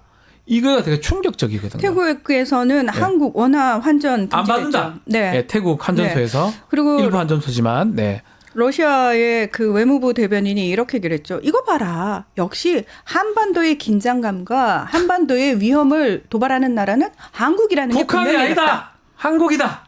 그리고 북한이 왜 그렇게 자국 안보를 위해서 무장하는지 이해가 되지 않느냐? 야, 미안하지만 그것도 얄미워. 너무 기회주의적으로 접근하는 거 아니냐. 당연하죠. 근데 러시아 입장에서는 이것도 조롱이고 당연히 저는 이거는 윤석열 정부가 충분히 이런 비판을 받을 만한 짓거리를 했기 때문에 그런 거라고 맞습니다. 생각합니다. 모든 부끄러움은 국민들의 몫이고요. 결국 나라를 바로잡는 것도 다 국민들의 몫이라는 거예요. 네. 투표를 좀 제대로 하셔야 되는데. 그래서 뭐 이거는 또 저는 또 개인적으로 윤석열 정부라 지금 우리 평론가님 말씀하셨는데 정부가 했다기보다는 대통령하고 일부의 어떤 세력이 자신들의 이익이나 그런 것들을 위해서 한 게 아닌가 내란죄에 해당할 거다 생각을 좀 하는데 이 계엄령에 대해서 미국의 이 커트 컴벨 부장관이죠. 국무부 장관 심한 오판이다. 네. 라고 하면서 미국과 상의도 없이 했다. 네. 이 얘기를 하면서 미국은 상의 없이 했대. 와, 계엄령 하실 때는 물어봐야 돼? 우리 마음껏 계엄령 못 해? 네. 기분 좀 나쁘네. 아닙니다. 아닙니다. 예, 우리나라 좀 다른 것 같아요. 네. 어떻게 보십니까, 문평론가님? 네. 저기 많은 분들이 네. 지금 뭐 이렇게 알파고님께서 일부러 이제 그 부분을 네. 부각시켜주기 위해서 이렇게 지금 얘기를 해주셨는데요. 한국의 상황은 한국이 마음대로 결정할 수 있지 않냐고요? 아니에요. 우리는 전시 작전권도 우리한테 없는 나라입니다. 없어요. 예. 한국에 지금 주한미군이 얼마나 들어와 있습니까? 한국에 엄청 급박한 상황이 벌어졌다는 걸 우리는 어떻게 아는지 아십니까? 주한미군과 그 주한미군의 가족들이 움직임을 보면은 맞아요. 우리는 명확하게 알 수 있다고 하는 나라입니다. 근데 지금 미국 측에서 심지어 바이든 대통령이 앙골라 순방 중이었고요. 네. 네. 저도 그리고 내일 갑니다, 앙골라. 네. 트럼프가 당선이 돼서 지금 바이든이 거의 네드덕 수준인 상황에서 한국이 돌발 행동을 한 거잖아요.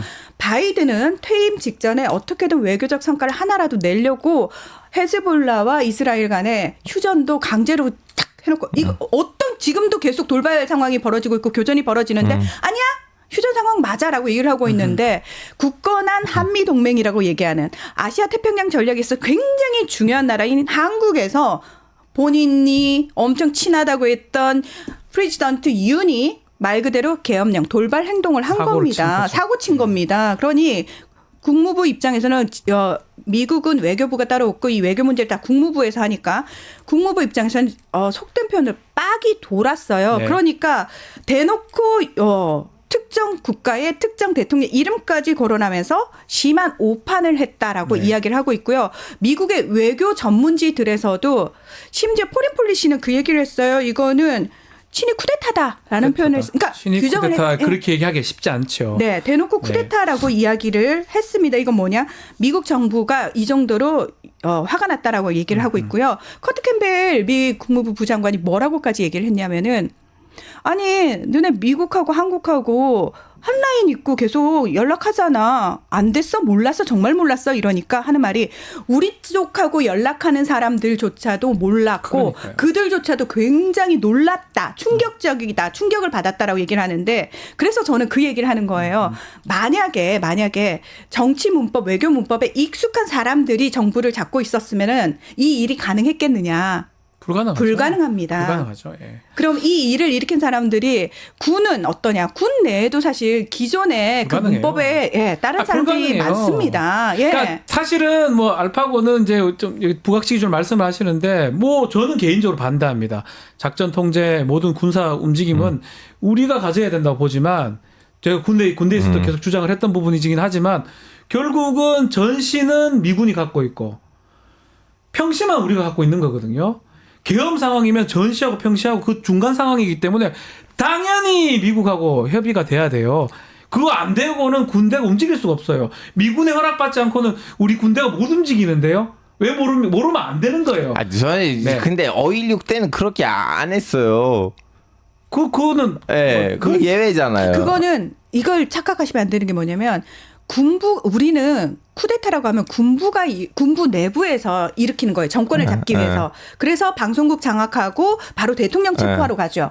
그러면서 자기네가 지금부터 이 시간부로 군부가 모든 걸 그렇죠. 장악한다는데 이건 뭐냐면 대통령이 그러니까요. 군부를 동원한 거예요. 네. 군을 동원한 거라고요.